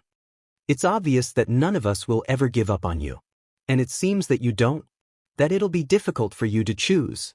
Izuku nods, trying to hold back his tears, but failing miserably. Are they tired of this already? Izuku honestly doesn't blame them. We're not breaking up with you, Bakugo assures him, kissing his tears away before glaring at Todoroki over Izuku's shoulder. Could you get to the damn point? Sorry, Izuku. I didn't mean to upset you, Todoroki says before kissing Izuku's curls. I'm sorry. What I mean is that we could actually try this. We could both date you and keep you, if that's something you'd like. Are you sure about this? Izuku asks, noticing how shaky his voice sounds, but none of them seem to mind. They both lean to press their lips against Izuku's cheeks at the same time, prompting him to giggle. It feels good to be so loved. I'm pretty damn sure, nerd. And half here is too. Part of him feels like he's getting advantage of the situation, but Izuku nods before intertwining his fingers with theirs. The truth is that keeping them both sounds really good. Welcome home, Kaken. Izuku jumps into his arms, prompting the pro hero to chuckle. He looks tired, but for some reason he's in a good mood. Do you want me to cook us something for dinner, baby? Is Shoto going to come back tonight?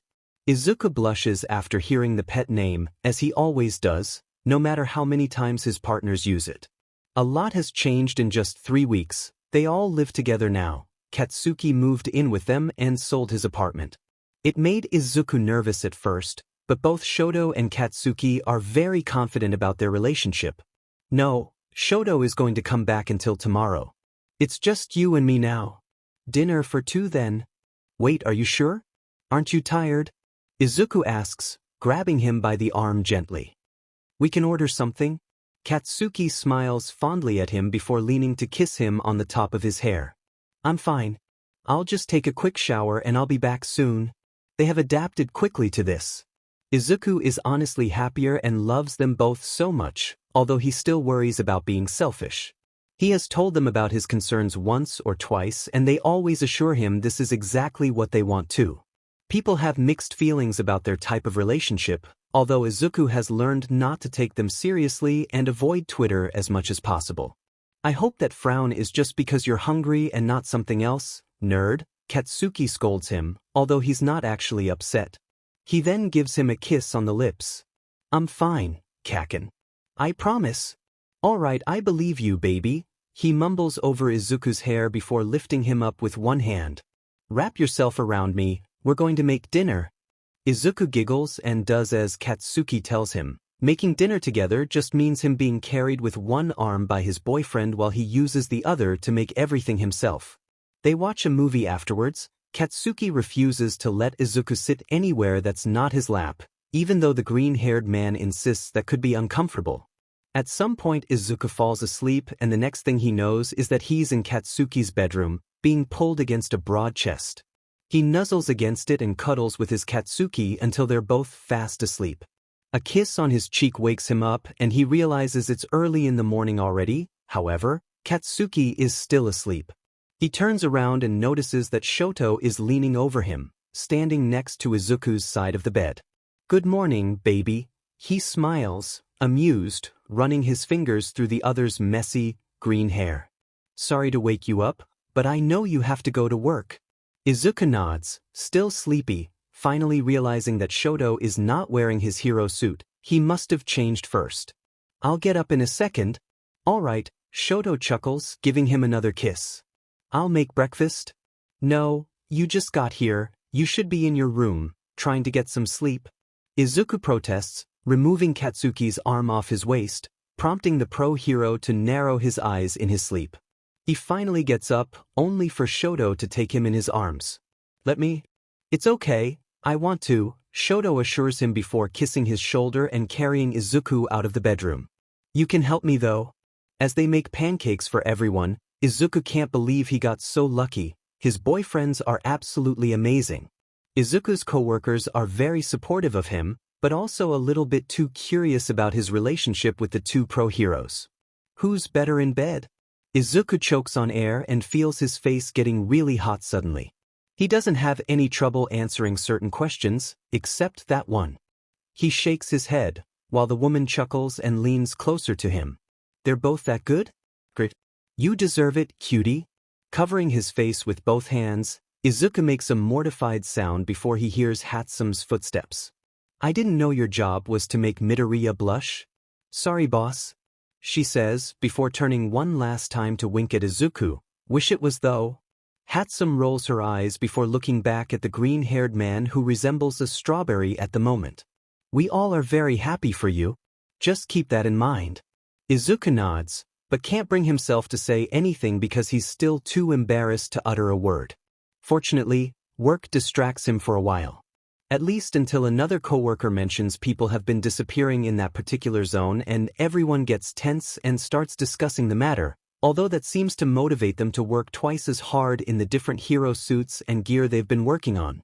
They can at least help the pro-heroes that way. He's saying goodbye to the others as he gathers his things and prepares to go to the market, when he notices Shoto waiting for him outside. What are you doing here? He asks, smiling happily. I told you I was going to buy groceries first. We are going to buy them. Shoto corrects him before pulling him into his arms. He usually does that, although this time there's something different about the way he holds him. You should be resting. I had the whole day to do that. Did Kaken head to work? Yes, but he'll be back before I go too, Shoto assures him, prompting Izuku to look back at him with curiosity. You don't have to wait for him. He chuckles as they both get in Shoto's car. It's not like I can't handle being alone for a while. I mean, I've done that before. It's just a joke, but there's something about the way Shoto's expression changes. We were talking about changing our work schedules anyway, so one of us is with you all the time. As they get to the market, Izuku frowns. He steps out of the car and stares at Shoto. You know I can take care of myself, right? Yes, of course. Shoto mumbles nervously. We just want to spend time with you. Maybe Izuku is being too harsh. It's probably nothing. Maybe they just truly want to be with him all the time. He takes a deep breath and checks the grocery list on his phone. Curiously, that's exactly when Shoto's phone rings. He answers, but he turns around. Yes, he's with me. He's fine. I'll text you. Izuku is already crossing his arms over his chest, narrowing his eyes at Shoto. Was that Kaken? Yes. Calling you in the middle of his shift? He's worried about you? We're worried? All right, you'll tell me exactly what's going on when we get home. Of course, baby. Shoto nods, clearly trying to calm Izuku down. He gives him a kiss on the cheek and Izuku lets him because even though he's slightly irritated, that doesn't mean he's not going to give him and Katsuki, when he gets home, an opportunity to explain themselves. They have a nice dinner and Izuku decides not to mention anything so Shoto and he can enjoy their night, although part of him is still thinking about it. Katsuki arrives early in the morning and the noise coming from the entrance wakes Izuku up. He moves carefully so Shoto can sleep a little bit longer and puts something on to greet his other boyfriend in the living room. How was your? Izuku gets cut off by strong arms around him, lifting him from the ground suddenly. Katsuki pulls him close to his chest and kisses him all over the face like he was away for a month instead just a couple of hours. That's getting weird. I'm glad you're okay. Of course I'm okay, Izuku mumbles, narrowing his eyes at him. Why wouldn't I be? I'm not the one who risks his life every day, you and Shoto are. It's not the same. Kaken, Izuku says as a warning, pulling away and prompting Katsuki to pout. This is getting a little bit irritating, especially because he knows there's a reason for this kind of behavior and no one wants to tell him. What's going on? That's when he feels a kiss on the top of his head and realizes Shoto is already up. Even better because he needs an explanation. Let's make breakfast first. Shoto. Izuku narrows his eyes, putting both hands over his hips. It's actually Katsuki the one who takes a deep breath. exchanges a look with the other pro hero before putting both hands on top of Izuku's shoulders. For a moment Izuku can see all the concern in those red eyes and he starts worrying too. What's happening? Do you know about the disappearances? Shoto asks carefully, hugging Izuku from behind. A little bit, he admits. My coworkers started talking about it at work. We haven't caught the fucker yet, Katsuki growls, looking like he hates the villain already. Well, Izuku can't blame him for that, he's kidnapping innocent people. But what does have to do with? Shoto cuts him off with a kiss on the back of his head, burying his face in his wild, green curls for a moment. At first we thought they didn't have a pattern, that they just picked random people on the streets. They're all adults, but they could male, female, different ages, different jobs. And that didn't help with the investigation at all. But then Ponytail? Kaken. Izuku scolds him lightly, stroking his cheek. Katsuki takes the opportunity to hold his hand and kiss his knuckles. They have talked about the nicknames he uses for the people he knows, that one isn't particularly rude, but he uses a couple that are not kind at all. Sorry, he rolls his eyes. Yaoyorozu realized that none of them were single. I get it, you're worried because I'm not single either. Katsuki shakes his head and Shoto leans to kiss Izuku's cheek. We also found out they all are in some sort of relationship with a pro hero. And you're dating too, Katsuki finishes before pulling Izuku to give him a possessive kiss on the lips. He's obviously worried they both are. That doesn't mean they're coming after me, Kaken. Izuku whispers, feeling a little out of breath, his cheeks are probably pink. But you're certainly at risk, Shoto argues, before turning him around to give Izuku a kiss too. That doesn't mean you should change your work schedules for me. It's already done, Katsuki informs him with the stubborn determination that Izuku recognizes perfectly well. He knows nothing will make him change his mind. You knew us well before starting dating us. Overprotection comes with the package. He's right, of course he is. Izuku sighs. Alright, just don't overdo it. He notices that none of them say anything to that, but he supposes he can deal with that later. Let's have breakfast together. Izuku really hopes they catch the villain soon. The next days are a little bit difficult for Izuku. It's not like he doesn't appreciate his boyfriend's concern, it's just that he's used to take care of himself. They have changed their shifts so Izuku doesn't spend a single minute alone.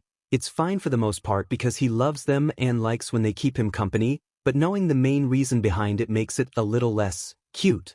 It's okay.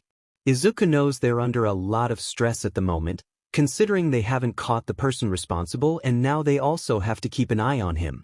They have become a little bit clingy in the past days too. Izuku usually finds himself with Katsuki's arms around him and resting his cheek against his chest. Shoto sits him on his lap or sometimes he sits on the floor, right below Izuku so he can place both of his freckled legs over his shoulders.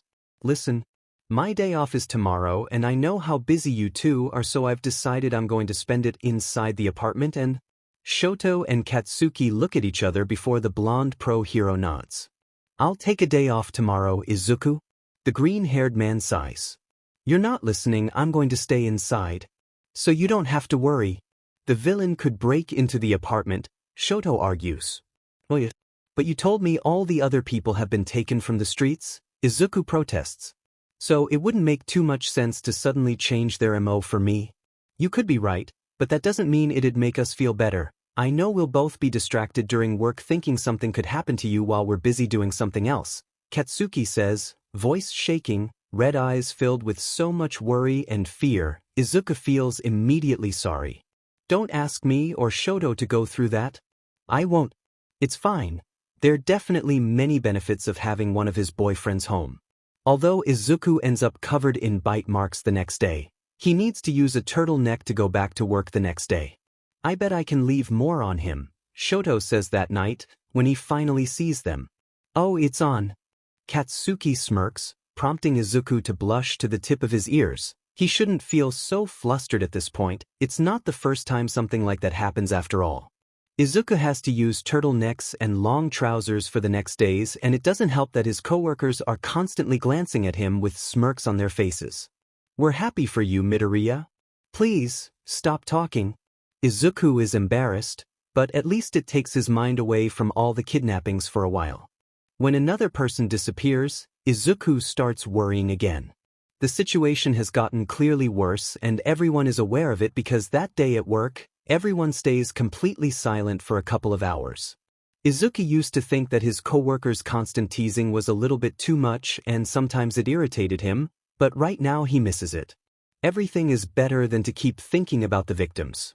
He finishes Ishido's new suit, more colorful and enduring than the last one, and the green-haired man decides to be proud of it just for a moment before collapsing in his own chair and start thinking about all those pro-heroes suffering without their partners.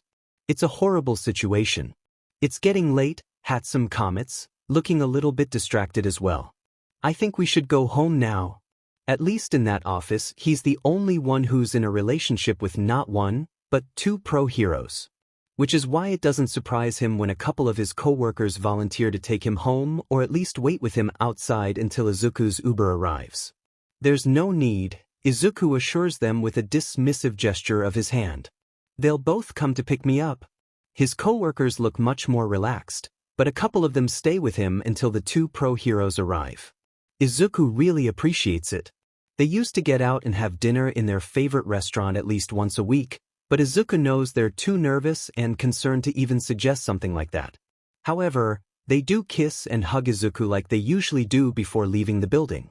They don't speak that much on the way home, but Izuku holds both their boyfriend's hands and enjoys the warmth of their palms against his. That night, before Katsuki has to leave for his shift, he cuddles Izuku for a while. He knows the pro-hero is not only worried about him, but all the people that they haven't found yet. Shoto refuses to talk about what's going on and instead spends his time making dinner for Izuku. I can make dinner myself, he chuckles, although he sounds more nervous than happy. You don't have to do this for me. I want to. I like making you happy and taking care of you, Shoto assures him as he stubbornly keeps making dinner for the both of them.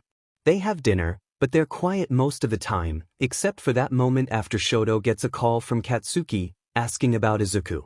The green-haired man can tell it's getting worse.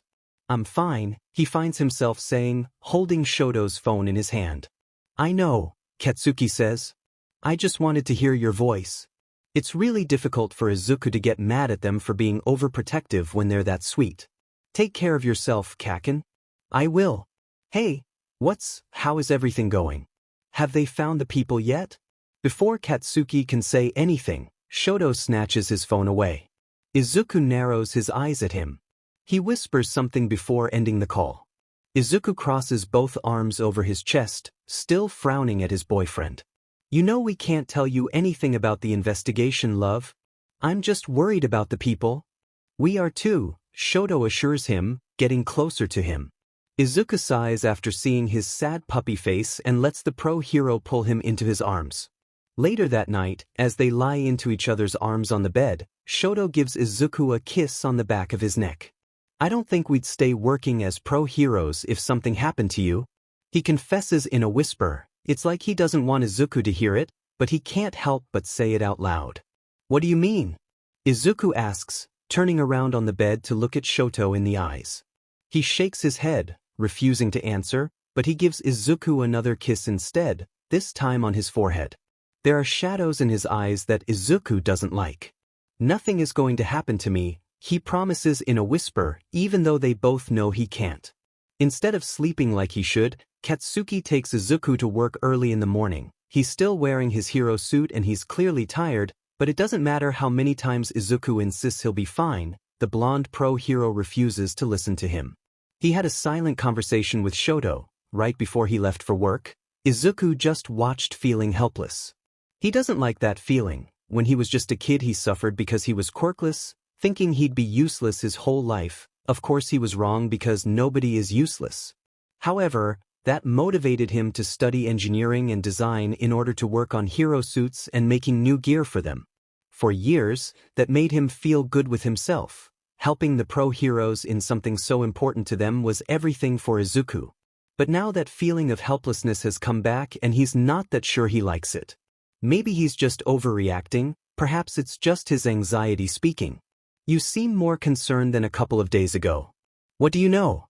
Izuku whispers, bringing Katsuki's forehead against his. He doesn't want to get inside Hatsum's lab without making sure his boyfriend is okay. Katsuki just shakes his head, but he leans closer to kiss Izuku all over the face. Listen, Kaken. He starts, remembering Shoto's concerning words. If something happens to me... Shut up, Katsuki cuts him off immediately, narrowing his eyes, but pulling him even closer at the same time. Kaken, we need to talk about this. Izuku insists. If something happens to me, you'll keep being a hero, right? You'll still save people? So you talked with Shoto, huh? Katsuki huffs, looking amused, but the feeling doesn't reach his eyes. Instead there are shadows and darkness Izuku doesn't like. But I think you misunderstood him. We wouldn't quit. They'd probably kick us out. Why? Because you lost someone. That doesn't make sense. Because heroes don't take revenge. The implications of that are scary, especially because Katsuki doesn't hesitate. However, the shadows disappear as soon as his eyes meet Izuku's and he softens immediately. But it'll be fine because nothing will happen to you. I'll make sure of it. Have you heard? A girl who's working on pro-hero Jet Black's suit says to her friends, not even bothering to keep it quiet, someone made a thread about the missing people on Twitter and they said they have found one of them but they're dead.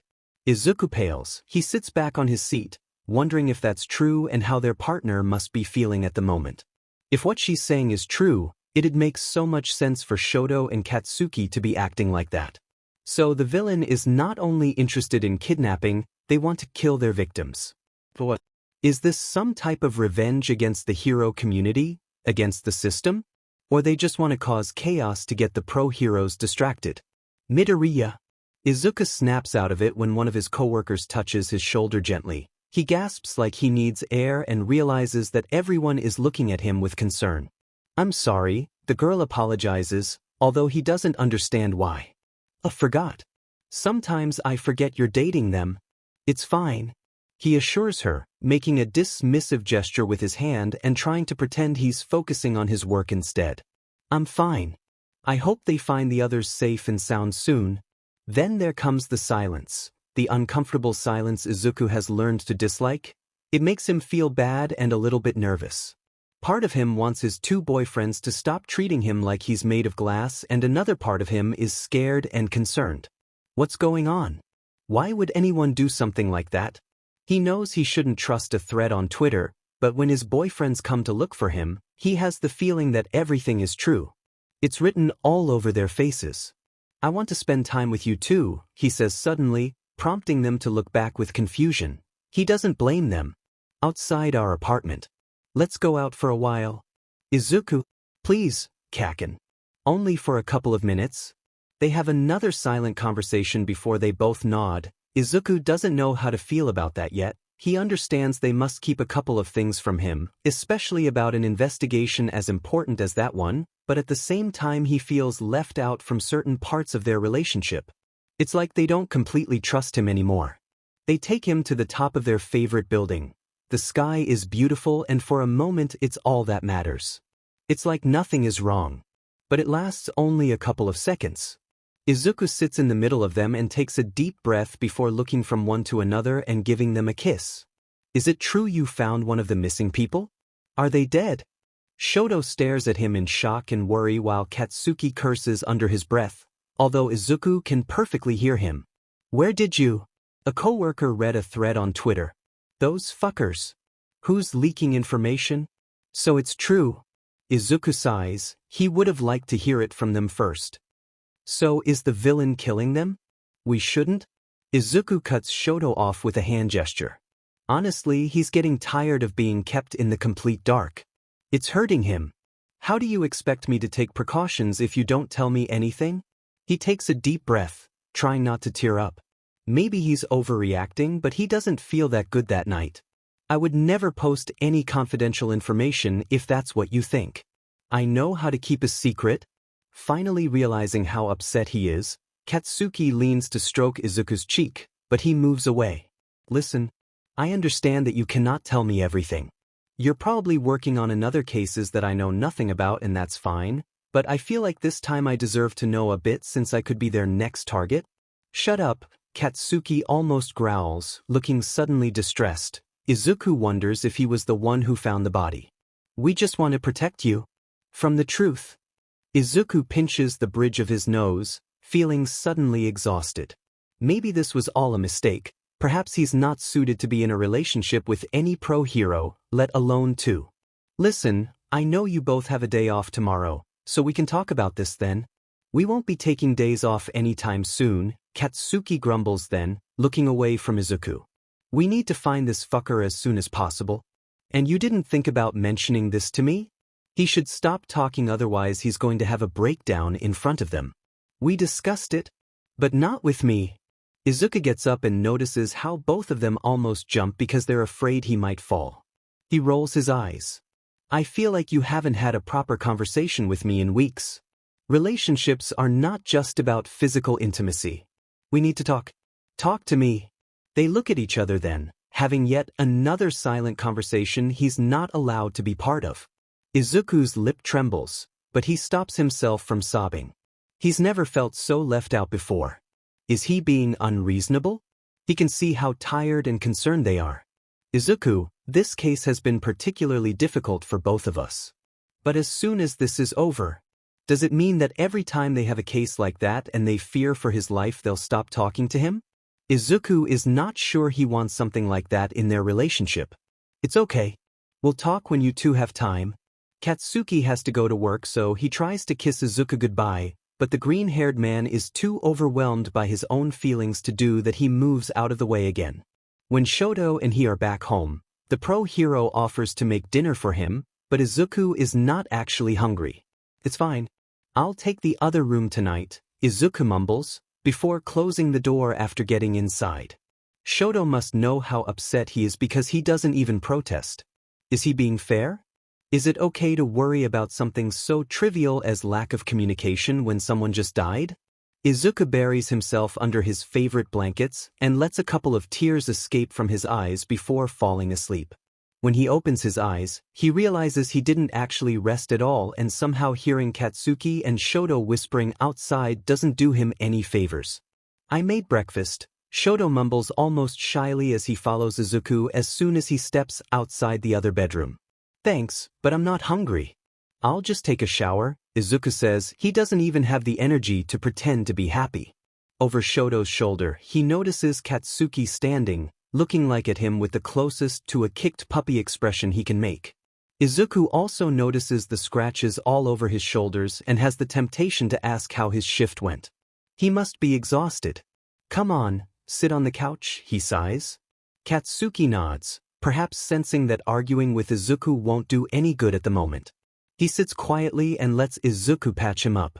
Without a word he finishes quickly, takes a shower, and changes his clothes. He finds the pro heroes waiting outside of the room again. I'm sorry, Izuku. Both his boyfriends says at the same time. We need to have a serious conversation. The three of us. Because I feel like I deserve to know a little bit about what's going on. Katsuki presses his lips together and Izuku knows, just by his expression, that he still refuses to say a word about the case. When he turns around, he notices that Shoto is shaking his head. Maybe Izuku is in the wrong. Perhaps he not only wasn't born to be a hero, he also wasn't born to date one or two. He shouldn't be thinking about that. He spent a couple of years with his therapist trying to understand and change those negative feelings. They're coming back. You should rest, Kaken. I'll take Izuku to work. No, it's fine, the green-haired man says, almost rolling his eyes when he notices Katsuki taking a few steps closer, ready to argue with him. I called Kirishima. He's going to take me to work today. Like he's been summoned, someone knocks at the door, and when he sees Kirishima with a sincere smile on his face, Izuku feels a lot better. He's a very good friend. He really hopes Shoto and Katsuki appreciate him. Izuku, there's no need. I'll be fine. You two should rest. It's too much for them. Clearly taking care of him and worrying about the case is slowly draining them. Part of him thinks it'd be better to break up with them. They can be friends, and that way they can only worry about the case and the people who are still in danger. Izuku is walking down the street next to Kirishima when he has a weird feeling in his chest. He wouldn't call it exactly a premonition, but something's certainly not quite right. Or maybe he's just worried and sad because his boyfriends don't talk to him about important stuff as much as he'd like them to. Do they make you happy? Kirishima asks, suddenly stopping, It's early in the morning, so Izuku supposes they have time to chat a little bit. The green-haired man sighs and closes his eyes. Kirishima gets closer, and Izuku notices he's usually silent that day, which is kinda weird for a guy who's bright and loud in general. Maybe Izuku is just overthinking everything, so he doesn't have to actually answer his friend's question. Kirishima is his friend. Even though they have a little bit of time knowing one another, Izuku feels like he can trust him. To be honest, I'm a little bit frustrated with them at the moment, he confesses, deciding that the truth is the best thing in this case. But they do make me happy, and even though neither us get it right on the first try, the important thing is that we keep trying. When he opens his eyes, Kirishima is right in front of him, in his personal space, which is not entirely weird coming from someone as friendly as him, but Izuku takes a step back anyway. You were supposed to say that they don't make you happy, Kirishima blurts out, and the irritated expression he makes is one Izuku has never seen on the pro hero before. Then it hits him. Ah. He mumbles as a shiver runs down his spine. A mimic quirk, of course. I knew you were a clever one, Kirishima says, although Izuku knows that's not him at all, but someone who has made themselves look like the pro hero. What happens next? Izuku asks, trying to think. For a brief moment he considers shouting, but he doesn't know if this villain is capable of hurting the people around too. He reaches into his pocket for his phone and tries to blindly call someone. Nothing, the fake Kirishima says, shrugging. For some reason you're still happy with them, despite them treating you like this. I only take the unhappy ones. But why do you kill them? Izuku asks. He's not sure if he wants to distract them or he's genuinely curious about it. I didn't kill her. The fake Kirishima snaps suddenly, baring his sharp teeth and making Izuku realize that the real one must look terrifying when angry. They're lying to you. She was one of the people you took. Izuku points out, trying his luck. He hopes it's not running out just yet. Yes, but she escaped. I only keep them. Izuku shakes his head because nothing makes sense. Of course they're lying, right? They're the villain. And yet, Izuku feels like they're not. Who killed her then? The fake Kirishima growls, probably guessing that Izuku doesn't actually believe them. I don't know, but that one was already fucked up. Her boyfriend was an abusive motherfucker. She was relieved when I took her. But that can't be possible because... Izuku stops his mumbling to think properly. He doesn't notice, but his own fingers have stopped trying to make a call. He's too trapped in this puzzle to think about anything else. If you took her, then her boyfriend was a pro hero, because you only take? Difficult to believe a pro hero beats his significant other up? Come on. They're right, of course. How can he forget Todoroki's mother? Pro heroes are just humans at the end of the day. That's why you're doing this? To prove everyone they're not saints? That they're not angels or gods? By creating a problem like that one, by kidnapping people, they force the police and other pro heroes to dig into their lives. That's how the secrets come out. But why hasn't anything reached social media yet? That's one way to put it. The fake Kirishima laughs in a way the real one never would. But this stupid society keeps covering up their mistakes. I'm tired of heroes having everything they want when they deserve none of it. They want to punish pro heroes. You should let the other people go. Nice try. The fake Red Riot pats Izuku's cheek gently, before they kiss him on the forehead. I like you a lot. But no, they're not ready to go. If I release them, they'll go back to their pathetic little lives. A group of people rush down the street. Most of them are trying to go to work or school and are too immersed in their own problems to pay attention to their surroundings. I'll come back for you later, the fake Kirishima waves, joining the crowd. When they make you unhappy because they'll fuck up eventually, I know they will. The fake one tosses something in his direction and he realizes that it's Kirishima's phone. When did they take it? Izuku doesn't know how he gets there, but his body takes him to work, like every morning. However, he collapses on the ground and can hear his coworkers and Hatsum rushing towards him. It's okay, I'm fine. Just give me a minute. He's shaking, but it'll pass, he's sure of it. Suddenly, Katsuki's arms are around him. He's still in his civilian clothes. Izuku blinks a couple of times, wondering how he found out, but then notices that Kirishima, the real one, is right behind him. Part of him is afraid of Red Riot for what happened, but Izuku finally notices that even though his eyes are the same color as the fake ones, His are full of genuine kindness and concern. He should have realized what was going on sooner. Shoto is coming, Katsuki whispers in his ear, taking him in his arms. Then, he turns to Hatsum and adds, I'm going to take him home now. Izuku wants to say that he's fine, but the truth is that he's not. They meet Shoto halfway and the four of them, because Kirishima is following them too, go back into the apartment. Here, Izuku hands Red Riot his phone. They gave me this. I thought I lost it. I'm sorry, Midobro. Hearing that nickname makes him feel relieved. It's not your fault, he assures him. I should have been more careful. Izuku expects questions, he waits for them and tries to prepare answers, forcing his brain to remember details, but he's still in shock. He's going to fail them. However, the questions don't come. Shoto is on the phone talking to someone else, telling them to look for someone who looks like Red Riot. Izuku knows they're probably gone and looking like someone else by now, but it's worth a shot. Katsuki hands him a cup of hot cocoa and Izuku realizes that despite needing answers, despite knowing time is against them, they're not forcing Izuku to speak. They're giving him time, they're taking care of him first. Do they make you happy? He starts sobbing, unable to stop the tears, even though they're useless. Katsuki leans closer and kisses them away. What is it? Did they hurt you? Izuku shakes his head and suddenly Shoto's arms are around his shoulders. It's okay, you're safe now, I promise. We got you, love. I'm ready to talk now, Izuku says after a while. Kirishima is gone and he knows Shoto needs to go to the agency as soon as possible, but he's staying only because of him. Are you sure?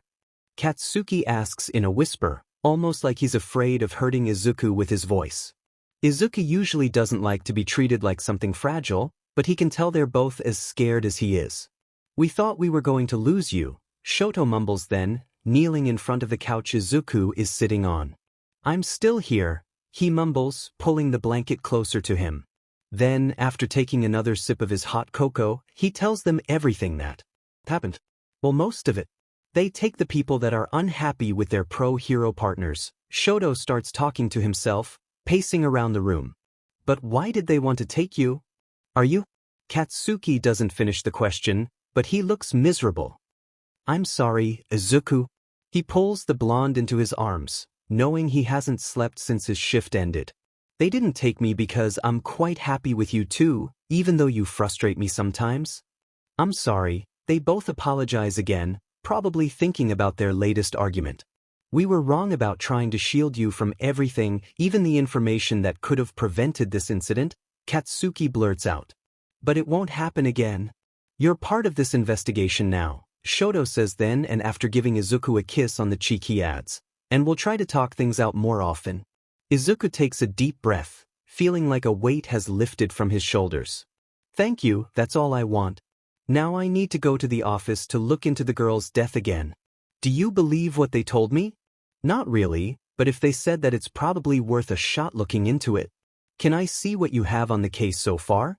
I have the case file in my laptop, Katsuki nods, heading towards one of the bedrooms. And I'll gladly show it to you, but I'd like you to rest for a while first. You too.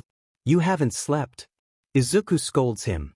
Then, something occurs to him that makes him look from one to the other. Wait, how do you know it's me? Why haven't you tried to ask me? Hey, it's fine, Shoto whispers, kneeling in front of him again. Izuku doesn't realize he's shaking until his boyfriend takes his hands in his. You're safe. It's for the same reason you haven't tried to prove it's us either, Katsuki smiles, sitting right next to him. No matter how good they are at mimicking, we could tell if it wasn't you. And you know that too. Izuku takes a deep breath and pulls them both closer to him. He feels their lips pressing against each side of his face. Yes, he'd recognize them anywhere, and perhaps that's why the villain chose Kirishima to mimic instead of one of them. We'll keep you safe. We'll keep each other safe, Izuku corrects Shoto as Katsuki smirks. That's right, nerd.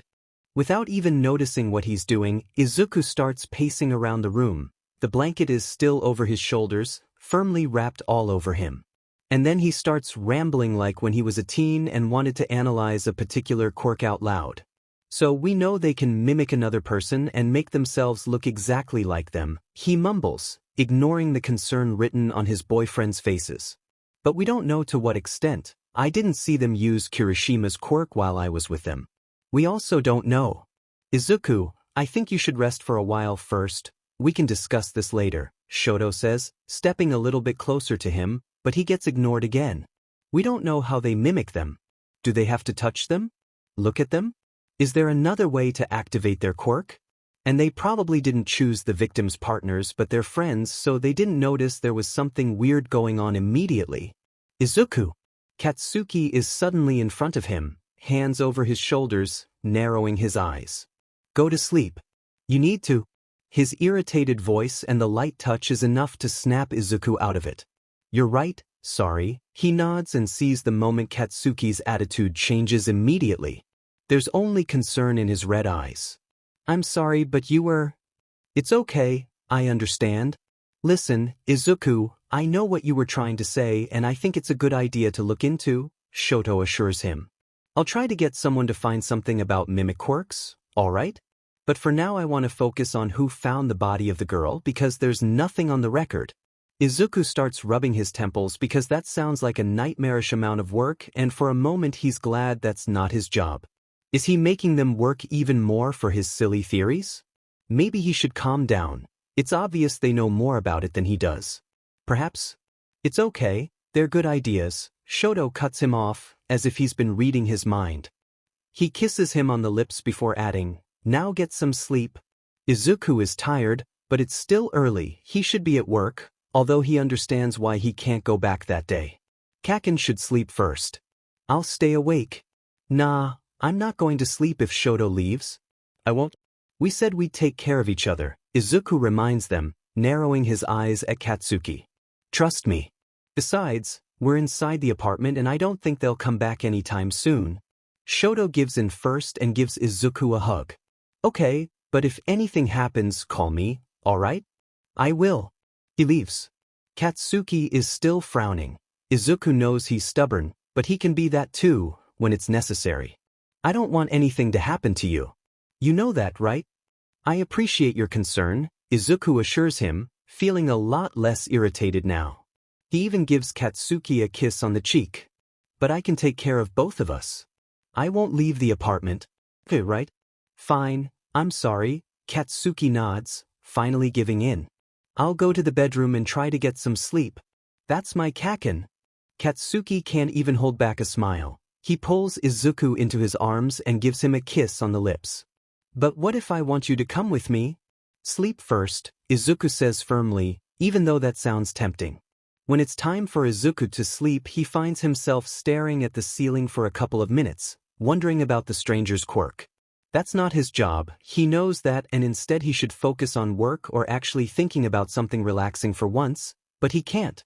He started reading the files in Katsuki's laptop, but couldn't bring himself to focus either, so now that his boyfriend is awake and making lunch for the both of them, Izuku can't bring himself to close his eyes. However, he sleeps eventually because his body is just too tired to stay awake for much longer.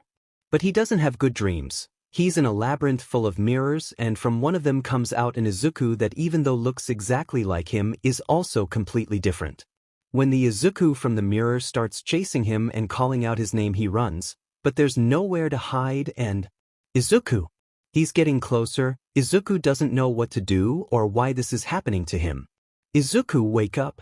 He does. He sits on the bed, breathing hard and still scared, but the person sitting on the bed next to him is not another Izuku, it's his Katsuki.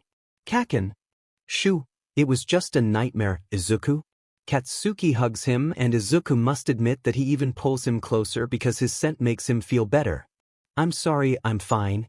For a moment, it looks like Katsuki is going to argue, but he shakes his head and says instead, come, let's eat something. They do.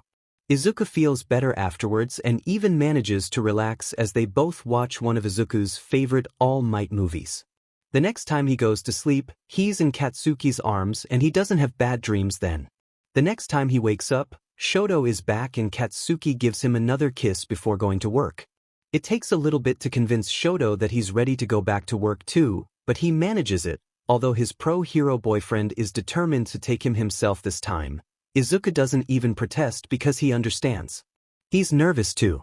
In fact, He's a bit tense around his coworkers at first, and when he realizes that he's been observing them carefully, Izuku shakes his head and scolds himself for being ridiculous. It seems that yesterday's encounter with the villain affected him more than he likes to admit. After a while, he manages to focus on his work and let time pass by. Then, just as he waits for Shoto inside the building, he notices that he has a couple of missed calls from an unknown number. For a second, Izuku's heart starts beating in his chest in fear, but then he tries to calm himself down. It doesn't have to mean anything, it could be anyone. The Izuku from a couple of days ago would have dismissed and hidden that from his boyfriends, trying not to bother them with something like that. But they're in this together now. They promise to make an effort to communicate with each other, so that's what Izuku is going to do. Even if it ends up being nothing to worry about. Actually, he hopes that's the case. Turns out the unknown number is from one of the victims. That bit of news doesn't help Izuku, or any of his two boyfriends, feel better about the situation at all. However, Izuku knows he needs to focus in order not to get into one of the villain's traps again. That morning, he takes a deep breath and instead he focuses on all the modifications he needs to work on that day. Is there a way to create something capable of fighting a mimic quirk? Something that could make the person go back to their original form again? Even though Izuku is very much interested in the idea, he doesn't know how to create something like that at the moment. Besides, he doesn't have the time to work on it. He's cuddling with Shoto on the couch when Katsuki opens the door to their apartment and rushes inside with a feral grin on his face. Izuku can't help but smile at his expression. He does that when he's fighting villains and is about to hit them with the final blow. Turns out there are 3 main different types of mimic quirks that we know about. Although the expert I was talking to prefers to call them shape-shifting quirks, Katsuki says as Izuku rises and greets him with a kiss on the cheek. The pro hero sits next to Shoto and pulls Izuku onto his lap. There's one they can use touch to transform into the other person, others do that by just looking at the one they want to imitate, but this is the most inaccurate one because they have to rely on memory to fully mimic someone. It's not a strong quirk. Izuku hums as he notices Shoto scrolling on his phone. I see, he mumbles every now and then, and Izuku knows he's already reading the information Katsuki probably sent him. I think we can rule that one out then, Izuku says immediately. Because the fake Kirishima looked absolutely identical to the real one. That's exactly what I thought too. Katsuki nods before pressing his lips against Izuku's neck. Then there's another one. Katsuki cuts Shoto off. The last email I sent you. It's a rare quirk, but it does exist. The person has to drink blood. Izuku grimaces. That can't be pleasant, unless the quirk makes the person enjoy the taste of blood to make it easier. But that'd be more difficult to obtain unless... Shoto stops, then looks at Katsuki with something close to realization written on his features. Blood donation. They say at the same time. What? But there was a blood donation campaign a couple of months ago. Katsuki cuts a very confused Izuku off. One that encouraged pro-heroes to donate blood, Shoto adds as he starts texting. Oh. Izuku gasps. I remember you told me about that, Shoto. Although we're still not sure. I asked Shitty Hair already. Katsuki smirks before Shoto can finish. He donated blood then. And I remember they called us to make a second donation a month later because a lot of their bags were stolen. There's a moment of silence in which the 3 of them just look at each other. Shoto rises from his seat before leaning towards Izuku and giving him a kiss on the lips. It seems promising even though we're still not sure, he comments, walking towards one of the bedrooms. Yeah.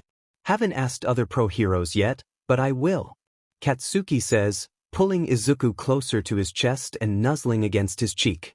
Leave that to me, Shoto tells him, rising his voice a bit so they can both hear him.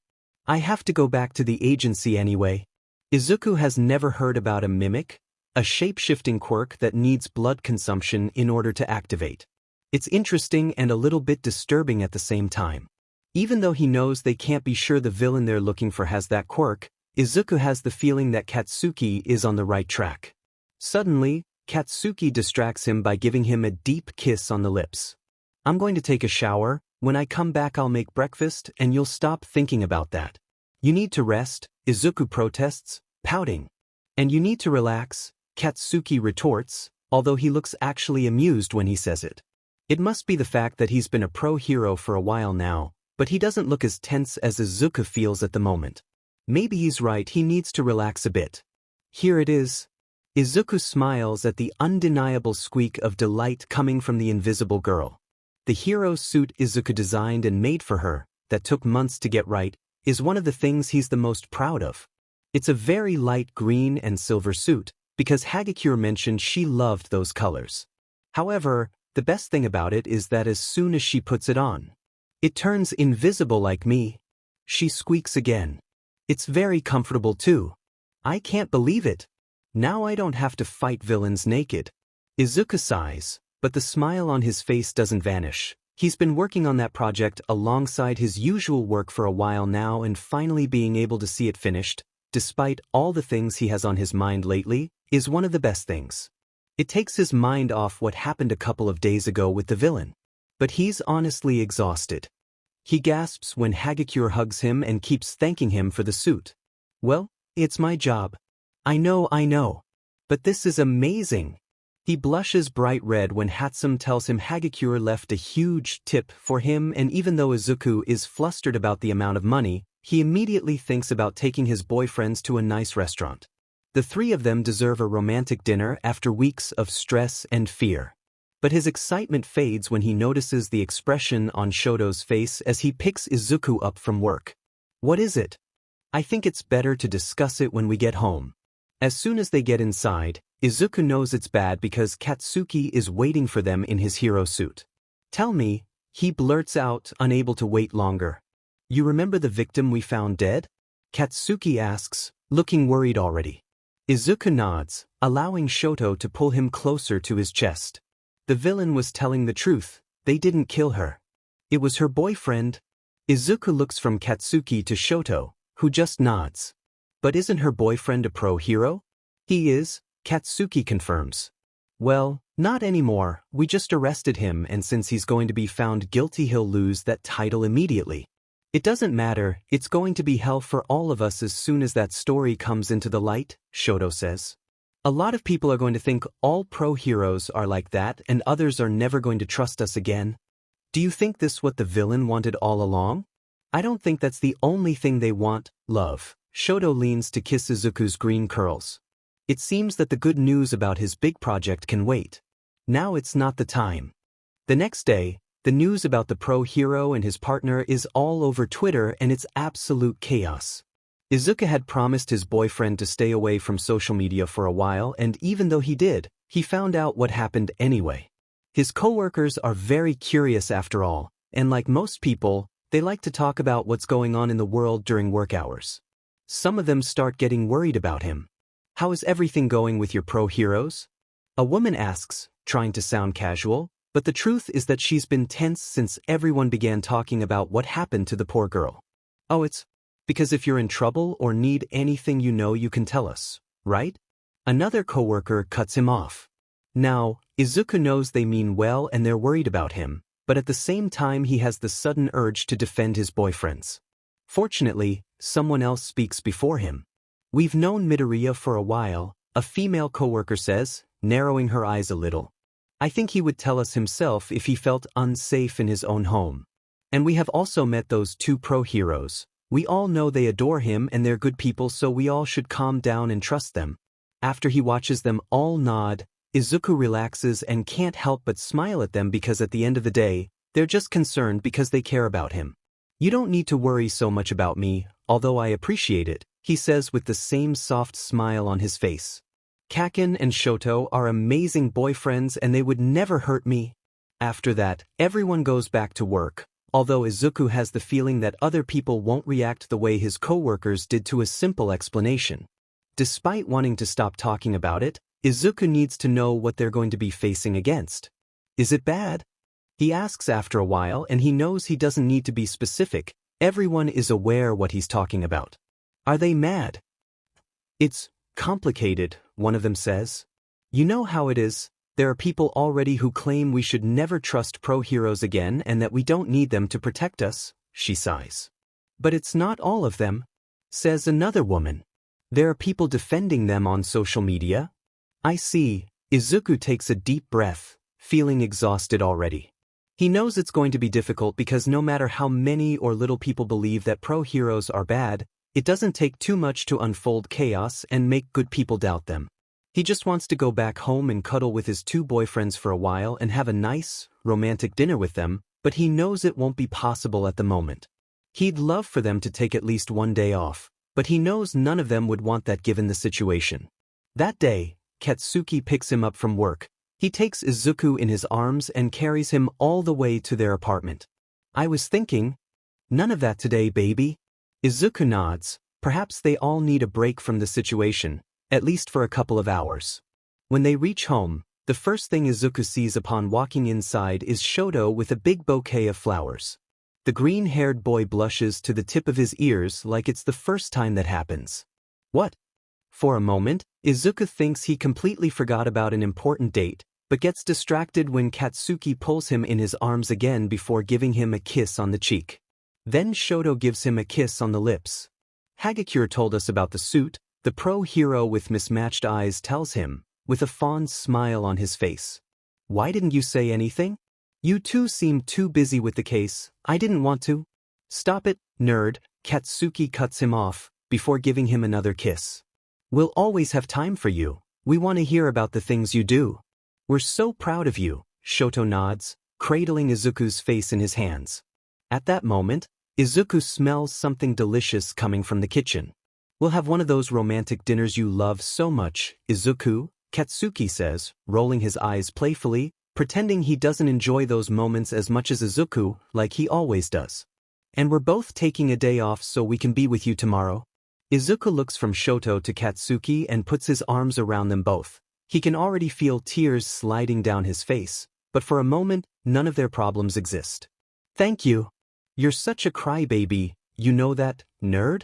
Katsuki chuckles. He can't even hide the fondness in his voice, although maybe this time he doesn't actually want to hide it. Izuku feels so proud of them too. He's never felt so loved and appreciated before.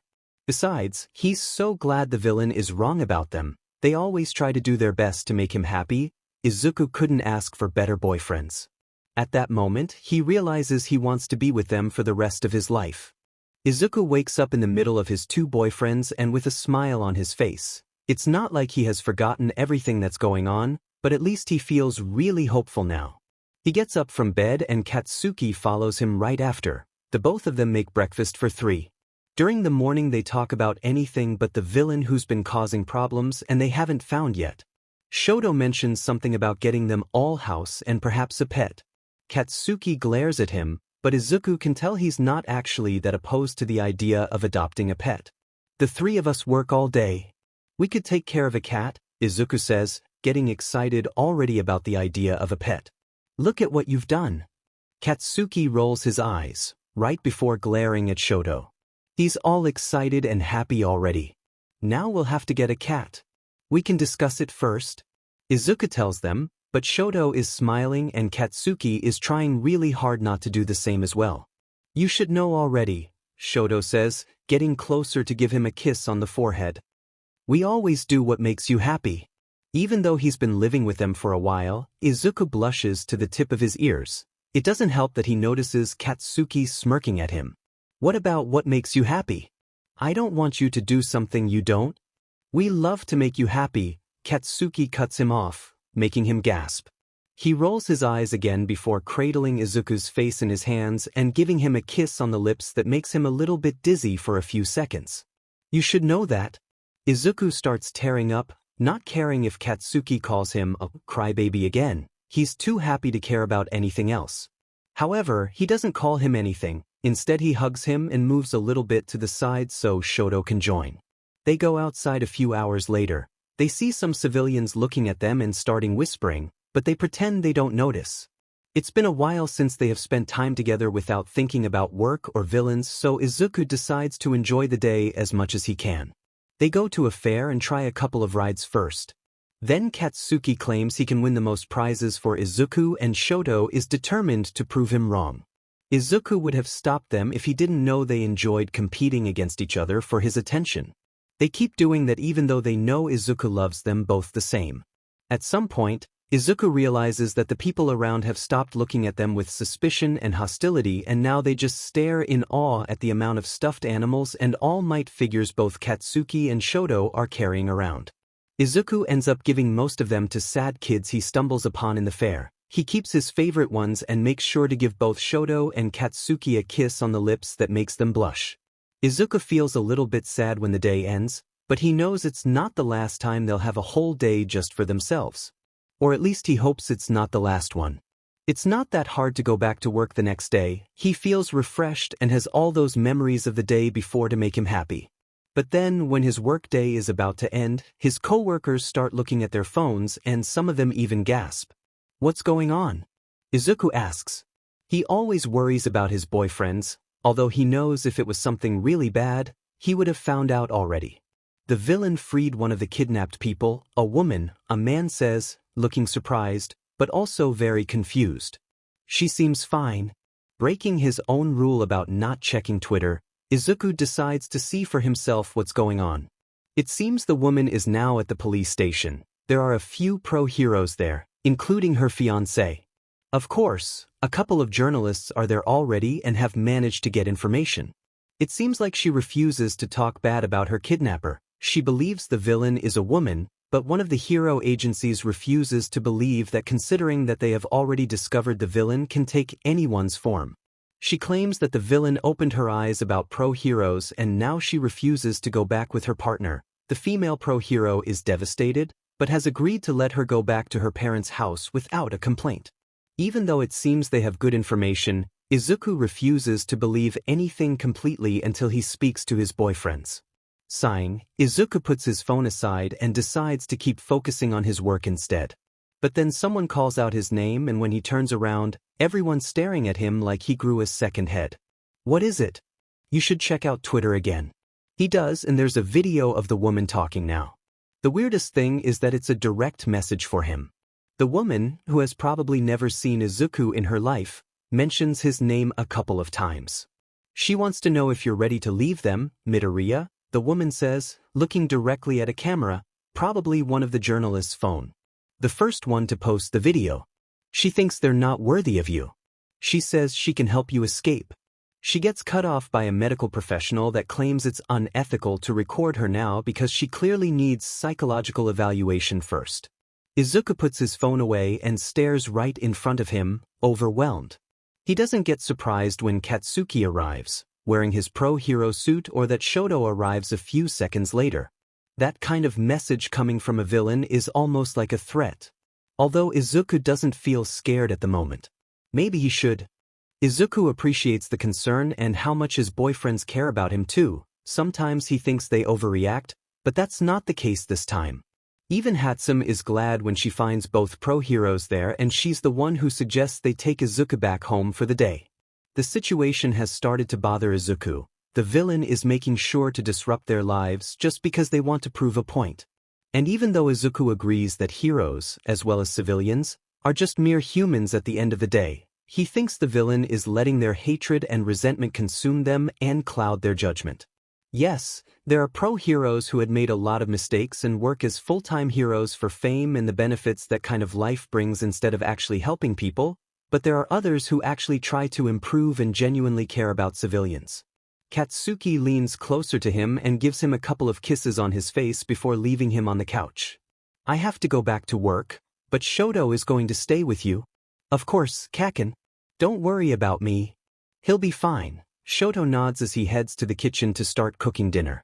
I'll call you if anything happens. Katsuki nods, gives Izuku one last kiss and hug and rushes out of the apartment. Is he mad? Izuku asks Shoto, frowning at the entrance. Not at you. I know, Izuku says, trying to relax a bit.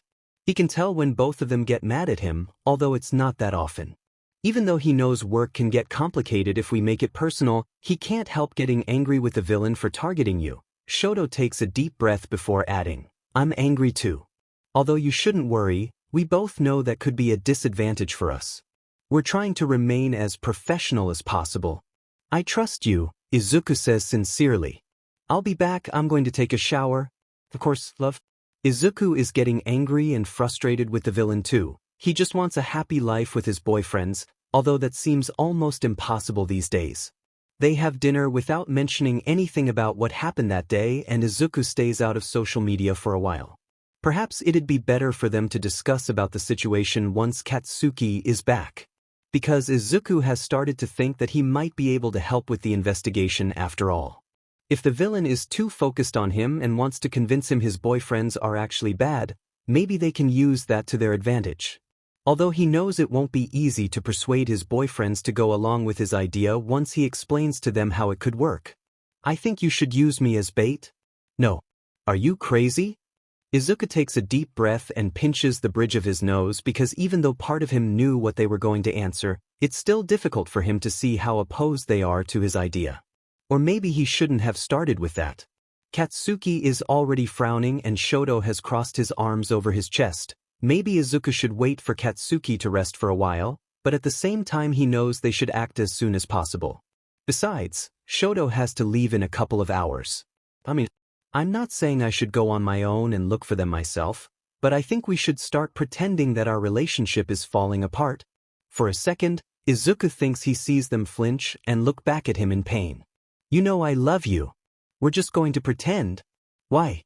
Both of them blurt out at the same time. Because that's what the villain wants. Izuku says, trying not to get frustrated. He just wants this situation to end as soon as possible. He doesn't think he can live in constant fear for much longer. It's making him feel paranoid. You want them to come after you? Katsuki hisses, getting more irritated with every passing minute. Izuku knows he's acting like that because he's worried, so he doesn't take it personal.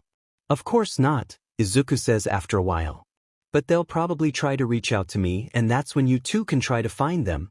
It's risky, Katsuki says, gritting his teeth. Listen. Shoto cuts in. I know you want to help, Izuku, but I don't think this is a good idea. Could you please at least think about it? Izuku pleads, ignoring the way Katsuki rolls his eyes. Maybe you can talk about this with the other pro-heroes working on the case? Katsuki clenches his hands into fists and Izuku thinks for a moment that he's going to tell him no again, but he suddenly relaxes a bit. We'll think about it, Shoto promises. At the same time Katsuki pulls Izuku into a hug.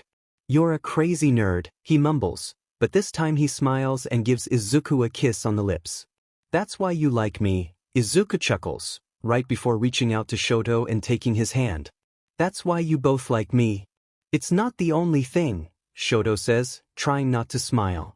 After a couple of days Izuku thinks they're trying to avoid talking about it in order for Izuku to forget it, but Shoto and Katsuki wait for him walk in the kitchen one morning when they finally give him an answer. Ponytail had a not-so-bad idea. Ponytail? Kaken, are you giving silly nicknames to your coworkers again? Izuku asks suddenly, because he can't help it. Creati told us that you could try to befriend the woman who was recently released. Katsuki says then, slightly irritated. You could make her believe our relationship is not working and that you're unhappy with us, Shoto adds, looking uncomfortable even though he knows Izuku would be just pretending. She seems to be on the villain's side, so maybe that way we could get more information from her about them. Izuku nods, happy that they will finally let him help. She's definitely hiding something. Katsuki crosses his arms over his chest, but his expression softens when he looks at Izuku. He still looks concerned. But what about her therapist? Is she allowed to see other people now? Izuku asks, narrowing his eyes a bit. Her family wanted her back and the therapist determined she's not going to hurt anyone or herself, so there's that, but he wasn't happy about the choice. He wanted at least a couple more sessions with her, Shoto says, shrugging a little bit. She can be dangerous, Katsuki says then. You can still say no to this, you know? I don't think it's a good idea. I want to do it, Izuku mumbles. I think I can earn her trust. Shoto presses his lips together, almost like he's hesitant to say something else, but he just nods. If you're completely sure, then I'll let Yayarosa know. We'll take you to the agency tomorrow. Izuku is aware of the seriousness of the situation, and yet he can't help but get excited once he walks into the hero agency. He's still a fanboy after all. He looks around him in awe and hopes the other pro-heroes don't find his behavior weird. He notices that Katsuki is grinning next to him. Calm down. This is not the time for a tour, Katsuki says, making Izuku blush.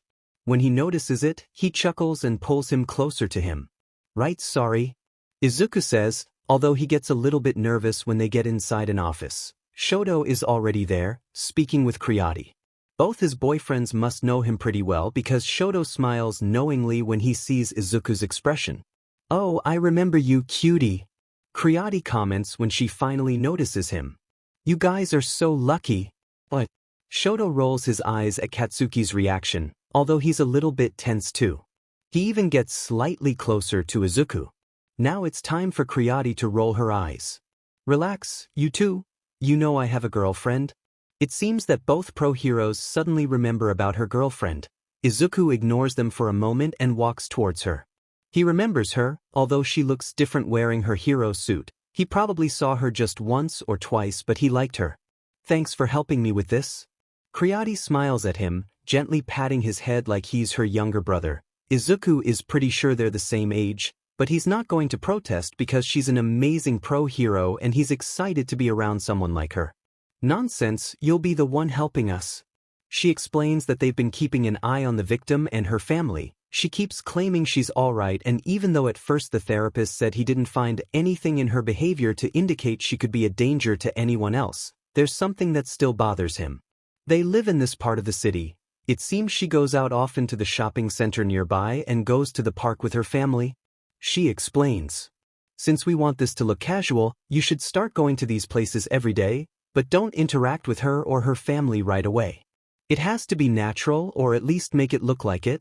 Katsuki looks like he doesn't love the plan already, and it seems like he's about to say something when Yayorozu, Izuku finally remembers her name, speaks before him. Of course, none of you can go with him, otherwise the woman will never approach him. It's okay, I can take care of myself, Izuku assures them, but this time not even Shoto is on his side. She had a message for him from the villain, Shoto argues. We don't know if she's actually working for them. You can't go with him, but that doesn't mean we won't send someone to keep an eye on Izuku. Even if they wear civilian clothes, the woman could recognize. Katsuki stops mid-sentence as soon as he notices Izuku's expression. Even Shoto is confused at first, but Izuku has already figured out whom Creati wants to send. Hagakure. After having another meeting with Hagakure in which Izuku promises to be in contact with her and tell her when he gets to the place they agreed on, the pro-hero hugs him, and Izuku ignores Katsuki's huff and Shoto's frown. They're never going to change, huh? Shoto gives him a goodbye kiss on the lips. He needs to stay in the agency and Katsuki takes Izuku home. He doesn't pay too much attention to the pout on his boyfriend's face because he's too happy thinking that he's finally going to do something to try to solve this situation. Izuku doesn't like to stay in one place while others get hurt. It has always made him feel useless. Seriously, you're that happy about risking your life? Katsuki says, clearly pouting. Izuku knows he's not actually trying to persuade him to quit, he's just genuinely worried. Perhaps he's even more concerned now because Creati told him he couldn't keep an eye on Izuku himself. I'm happy because I'll get to actually help this time. You're really annoying, have I told you that, nerd? Katsuki rolls his eyes, but he can't hide the fond smile on his face. A couple of times, Kaken, Izuku chuckles when the pro-hero takes him in his arms and gives him a couple of kisses on the cheeks before chasing after his lips. After a breathtaking kiss on the mouth, Katsuki presses his forehead against Izuku's to look directly into his eyes. Be careful, please. I will. Call me if you need anything. Izuku nods before moving his head to nuzzle against Katsuki's cheek. They stay like that until his boyfriend mumbles something about dinner. At least they'll have this quiet moment for themselves. The plan will be set in motion tomorrow after Izuku's shift. And he needs to pretend that his boyfriends don't make him that happy anymore, which is going to be difficult because Izuku loves them so much. His coworkers notice his concern even though Izuku focuses on his work most of the time and barely speaks to them during his working hours. It's alright, it's better if people see him like that if he's going to pretend to have trouble at home, so he just says he's fine, which only leaves them more worried. Although he's not pretending, he's genuinely nervous about his mission. He doesn't want to screw it up. He gets messages from his boyfriends the whole time and Izuku has to remind them not to come to pick him up from work because he'll be going to the shopping center. Kana's, the victim, Family usually goes there on Friday, so that's his opportunity to see them there. You're leaving? One of his coworkers asks, confused. You're not going to wait for your boyfriends? I'm going to the shopping center today. I have to buy some stuff, Izuku mumbles, trying to smile. And I just want some time alone. But, isn't it dangerous? Izuku regrets not telling them about the plan or that he texted a pro-hero his exact location so she can follow him and keep him safe, but he knows the less people know about it, the better. I appreciate your concern, Izuku says, hoping they realize he actually means it. But I'll be fine. All right, none of them look convinced at all. Hope you find everything you're looking for. Thank you, I hope so too. He really hopes everything goes according to the plan. Izuku takes a deep breath before walking in the shopping center. There's a mall there where Kana and her family often shop. He decides to start there because it has to look like he's actually in that place for a reason. Making an effort to actually think what groceries he should buy, perhaps peanut butter and some jam, it's been a while since they bought any, and some dish soap. His mind actually focuses on the task at hand when he feels someone touch his shoulder. He jumps, startled, and almost drops the peanut butter jar he's holding. Fortunately, nothing happens as he turns around and realizes that Kana is the one touching his shoulder. He tries not to look nervous, but part of him starts praying he wasn't too obvious and the woman isn't trying to tell him to leave her alone. You must be Midoriya, she says with a smile on her face. She looks relaxed and not uncomfortable at all. I'm Kana. Did you watch the video? Do you know who I am? Yes. I do, Izuku says, and he's glad his voice sounds pretty normal. I'm glad you're okay now. I hope they didn't. She'd never hurt me. Perhaps that's a bad topic to choose because the young woman doesn't seem to like when people imply the villain tried to hurt her. I mean, she took you against your will at first, Izuku reminds her. He decides that instead of agreeing with her, he should act more like himself, like he would if his mission wasn't to earn her trust. That was because I was blinded by all that pro-hero propaganda, Kana says with a passion that slightly concerns Izuku. No wonder why the therapist wanted to keep seeing her. Listen, I know it's difficult at first, but she has faith in you. Your boyfriends are probably lying to you. They'll hurt you eventually. They won't. Izuku can't help it. He reacts immediately and with a little bit of irritation because he doesn't like when people say bad things about his boyfriends. He loves them so much. Perhaps that's a mistake. He waits for her to take a few steps back and leave him alone, but she doesn't seem upset in the slightest. It's almost like she was waiting for a reaction like that. It's all right. I was like you when she took me. I couldn't see the light at all. She smiles, putting a hand on his other shoulder. Izuku starts getting uncomfortable, but he resists the temptation to move away, just for the sake of the mission. Tell me, do your boyfriends make you happy? This time, Izuku decides to pretend. He doesn't say they don't, but he purposely hesitates when he answers her. Of course they do, he mumbles, looking away for a moment before smiling back at her like nothing happened. Only then he walks away. She looks back at him with pity, but she keeps smiling. It's okay, she whispers. Listen, here's my number in case you need anything. I can help you. Thanks, Izuku mumbles, staring down at the piece of paper before looking back at her. She finally walks away then. Izuku suddenly feels very tired. He was too tense during their interaction, although he hopes she didn't notice. However, the phone number makes him feel hopeful. He believes he made some progress that day. He can't wait to tell Katsuki and Shoto. Since they don't want to risk it, Izuku can't go back to the agency, at least not often because they don't want to look suspicious. If he's being honest, Izuku truly laments that because he loves watching pro-heroes work. Although, he understands it's for the best, since the villain can look like anyone, they can't be sure where they are at the moment. You know, we've been interrogating each other since the incident with Kirishima happened, Shoto explains to him when Izuku comes back home. At least in the agency, I think it's safe to say that the villain hasn't set foot there, at least not in the last few weeks. They both start making dinner while Izuku tells him what happened. He knows he'll have to repeat everything when Katsuki comes back, but he doesn't mind. He tries not to omit any details, because he knows they're important when it comes to figure someone out. They still don't know if Kana keeps talking to the villain or if she's just a fan of their work. I don't like that she seems really eager to make friends with you, Shoto comments, evidently worried. Perhaps she just needs a friend, Izuku mumbles, even though he felt uncomfortable when she touched him. We're still not sure she works for the villain. Right now she's just a victim. Was Hagakure around when that happened? Izuku nods. Yes, she sent me a text message as soon as the girl left the mall. Shoto's shoulders relax and Izuku can't help but roll his eyes at him. There were a lot of people in that place, he explains to his boyfriend. Even if she wasn't there, I don't think Kana could do anything. Don't look at me like that, love. You know I constantly worry about you. Izuku chuckles and gives Shoto a kiss on the lips. He understands that none of this has been easy for any of them. Katsuki doesn't like anything of what Izuku has to tell him, but at least he doesn't tell Izuku he should quit, even though he wants to. I don't like her.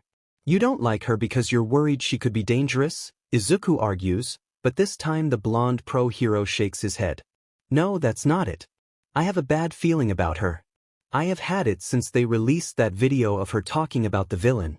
Well, then it's even more important for me to continue with this investigation. Katsuki narrows his eyes at that and Izuku can't help but chuckle and press his lips against his cheek. I'll be fine. You better. The three of them agree that Izuku shouldn't contact her right away asking for help. He must wait. And he must keep going back to that place, at least once a week, no matter how much his boyfriends dislike the idea. He's with Katsuki when the nightmare wakes him up with a jolt. His boyfriend asks if he's alright and looks more concerned than he should, so Izuku doesn't tell him details about his bad dream. Katsuki pulls him into his arms, gives him a kiss on the forehead and waits until Izuku falls asleep again. Izuku thought he would forget the nightmare the next morning, but it's still there in his mind by the time Shoto arrives. He throws Katsuki a look so he doesn't mention anything. The blonde pro-hero rolls his eyes but nods. But it's still in his mind. The villain was a woman in his dream and she liked blood and knives. Izuku has to shake his head a couple of times in order to calm himself down. He's a bit jumpy at work. He gets startled a couple of times when his coworkers try to ask him a few questions about gear, and even though Izuku tries to make it seem like nothing happened, they look at him with concern the whole day. Are you all right, Midoriya? They've been more worried about him lately because this is not the first time they ask him that, and now he regrets making them believe it's all about his boyfriends. He has no idea what the right strategy is anymore. The villain could be anyone, but thinking like that the whole time could make him paranoid, and he needs to be at his best if he wants the mission to be a success. Now he kinda understands the amount of pressure his boyfriends go through every day. I'm fine. It's like that answer makes them worry even more. Izuku looks at Kana's phone number every now and then. He wonders if he should send her a text, but maybe it's too soon for that. As the day to go to that particular shopping center approaches, his boyfriends grow tense, although they don't tell him to give up, which he appreciates. However, since he doesn't want to make them feel even worse, Izuku has chosen not to tell them about his own concerns too, which is kinda difficult for him. They're the only people he tells almost everything, and now he can't even speak to them about his own nightmares and worries. Sometimes Izuku wishes for everything to end quickly. Although they don't stop showing him affection, they're even more affectionate now because Izuku knows they fear for his safety. Hagakure has told him that they're more tense than usual, even inside the agency, especially when Yaoyorozu asks them stuff about the mission.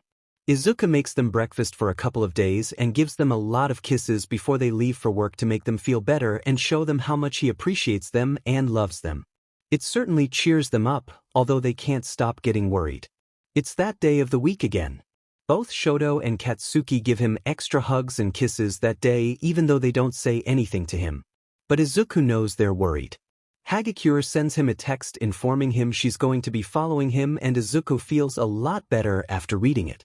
He makes a list of things they genuinely need from the grocery store and decides to focus on just that, like he would on a normal day.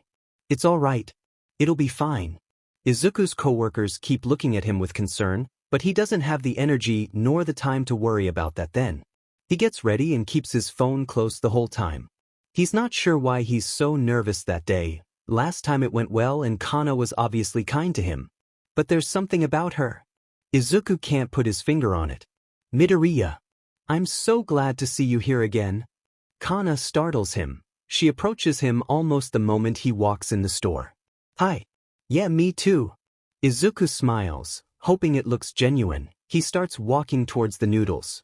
He keeps doing what he came to do while she follows him. Are you still with them? You mean my boyfriends? Of course. Kana looks disappointed, but she doesn't say a thing about it, which Izuku appreciates. You'll see the light soon. Izuku swallows the uncomfortable sensation he feels and does the groceries as if nothing weird is going on. Now that you're done, you have to come with me. Come on. I want to buy a dress. Sure, Izuku nods, telling himself that under any other circumstances he'd be glad to help someone choose an outfit, especially if they have been through a difficult situation. He likes to help people. Fortunately, they stay in the shopping center and in fact, walk in a shop very close to the store they were in. He feels better when he gets another text message from Hagakure, confirming she's still following them, while Kana is in the dressing room. When she gets out wearing a new dress, she grins from ear to ear the moment she sees something over Izuku's shoulder. Midoriya, I want you to meet my best friend, Toga Himiko. You're so pretty, the blonde girl says then. Izuku thinks she's talking to her friend, but she then takes his hand and kisses the back of it while blushing. You can call me Himiko? Izuku moves his hand away, not knowing why he's so anxious out of the sudden. Toga has a very intense way of looking at him. Well, I'll leave so you can spend time together. Izuku smiles, desperate to get home. No, please. Toga grabs one of his arms and stares at him dreamily. She keeps fluttering her eyelashes at him. Kana keeps smiling at both of them. I want to know you better. Let's get an ice cream. Izuku agrees reluctantly. He wants to leave, but he's aware that this could be an important development for the mission. Perhaps through Kana's friend he can get to know her better and make sure Kana is not working for the villain. He really hopes she's not. What's your ideal date, Izuku? Perhaps it's just an innocent question, but Izuku is so tense because of the mission, he immediately has a bad feeling about the whole situation.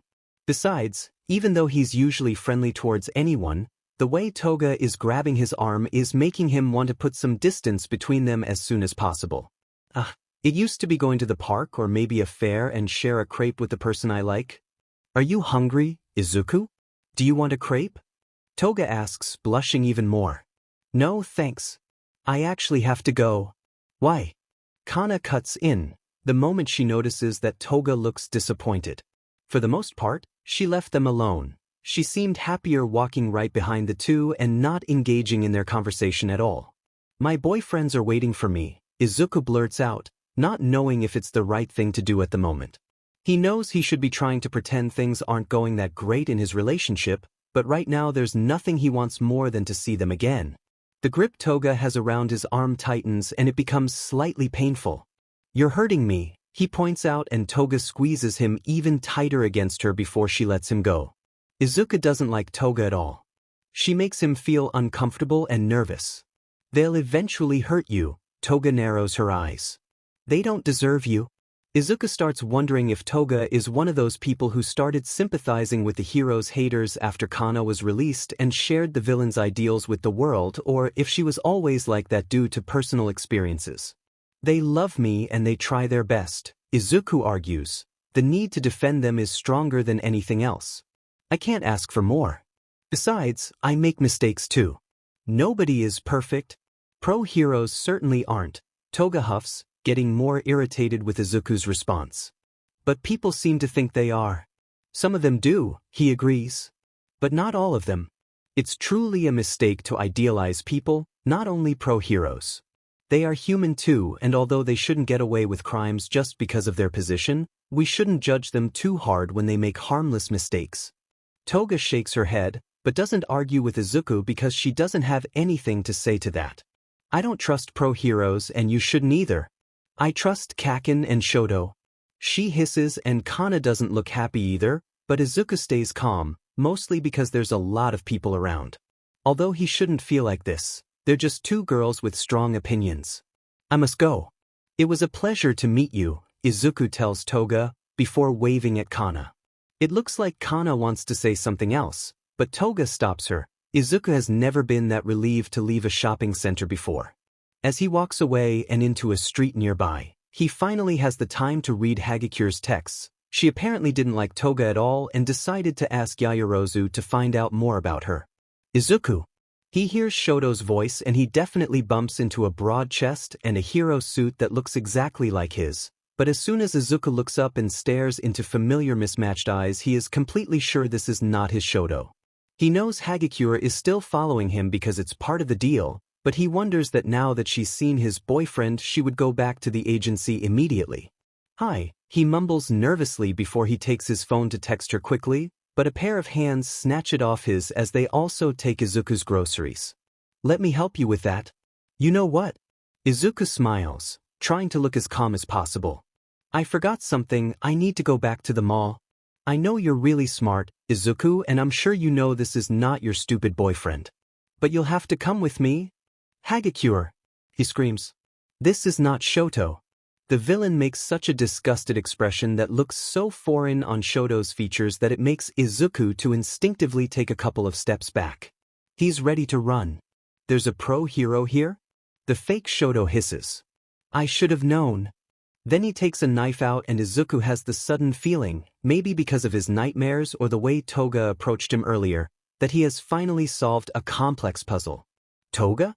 I told you to call me Himiko. She hisses again with Shoto's face before stabbing him. Izuku screams in pain. What are you doing? You told me you weren't going to hurt him. Is that Kana's voice? She doesn't sound happy anymore. I won't kill him. He just needs to learn a lesson. Izuku wishes she stopped using his boyfriend's face and voice because it hurts to see Shoto trying to harm him, even though Izuku knows it's not the real one. Then she removes the knife, which is even more painful. He knows it'll also make him bleed profusely. Then, something collides with Toga, and she begins to turn back into her original form. A blonde, naked, but wild young woman willing to do anything for what she wants. Although Izuku is not sure what she wants at the moment, the only thing he knows is that he's bleeding, feels dizzy and his knees can't support him anymore. He falls to the ground as he realizes Hagakure is the one fighting Toga.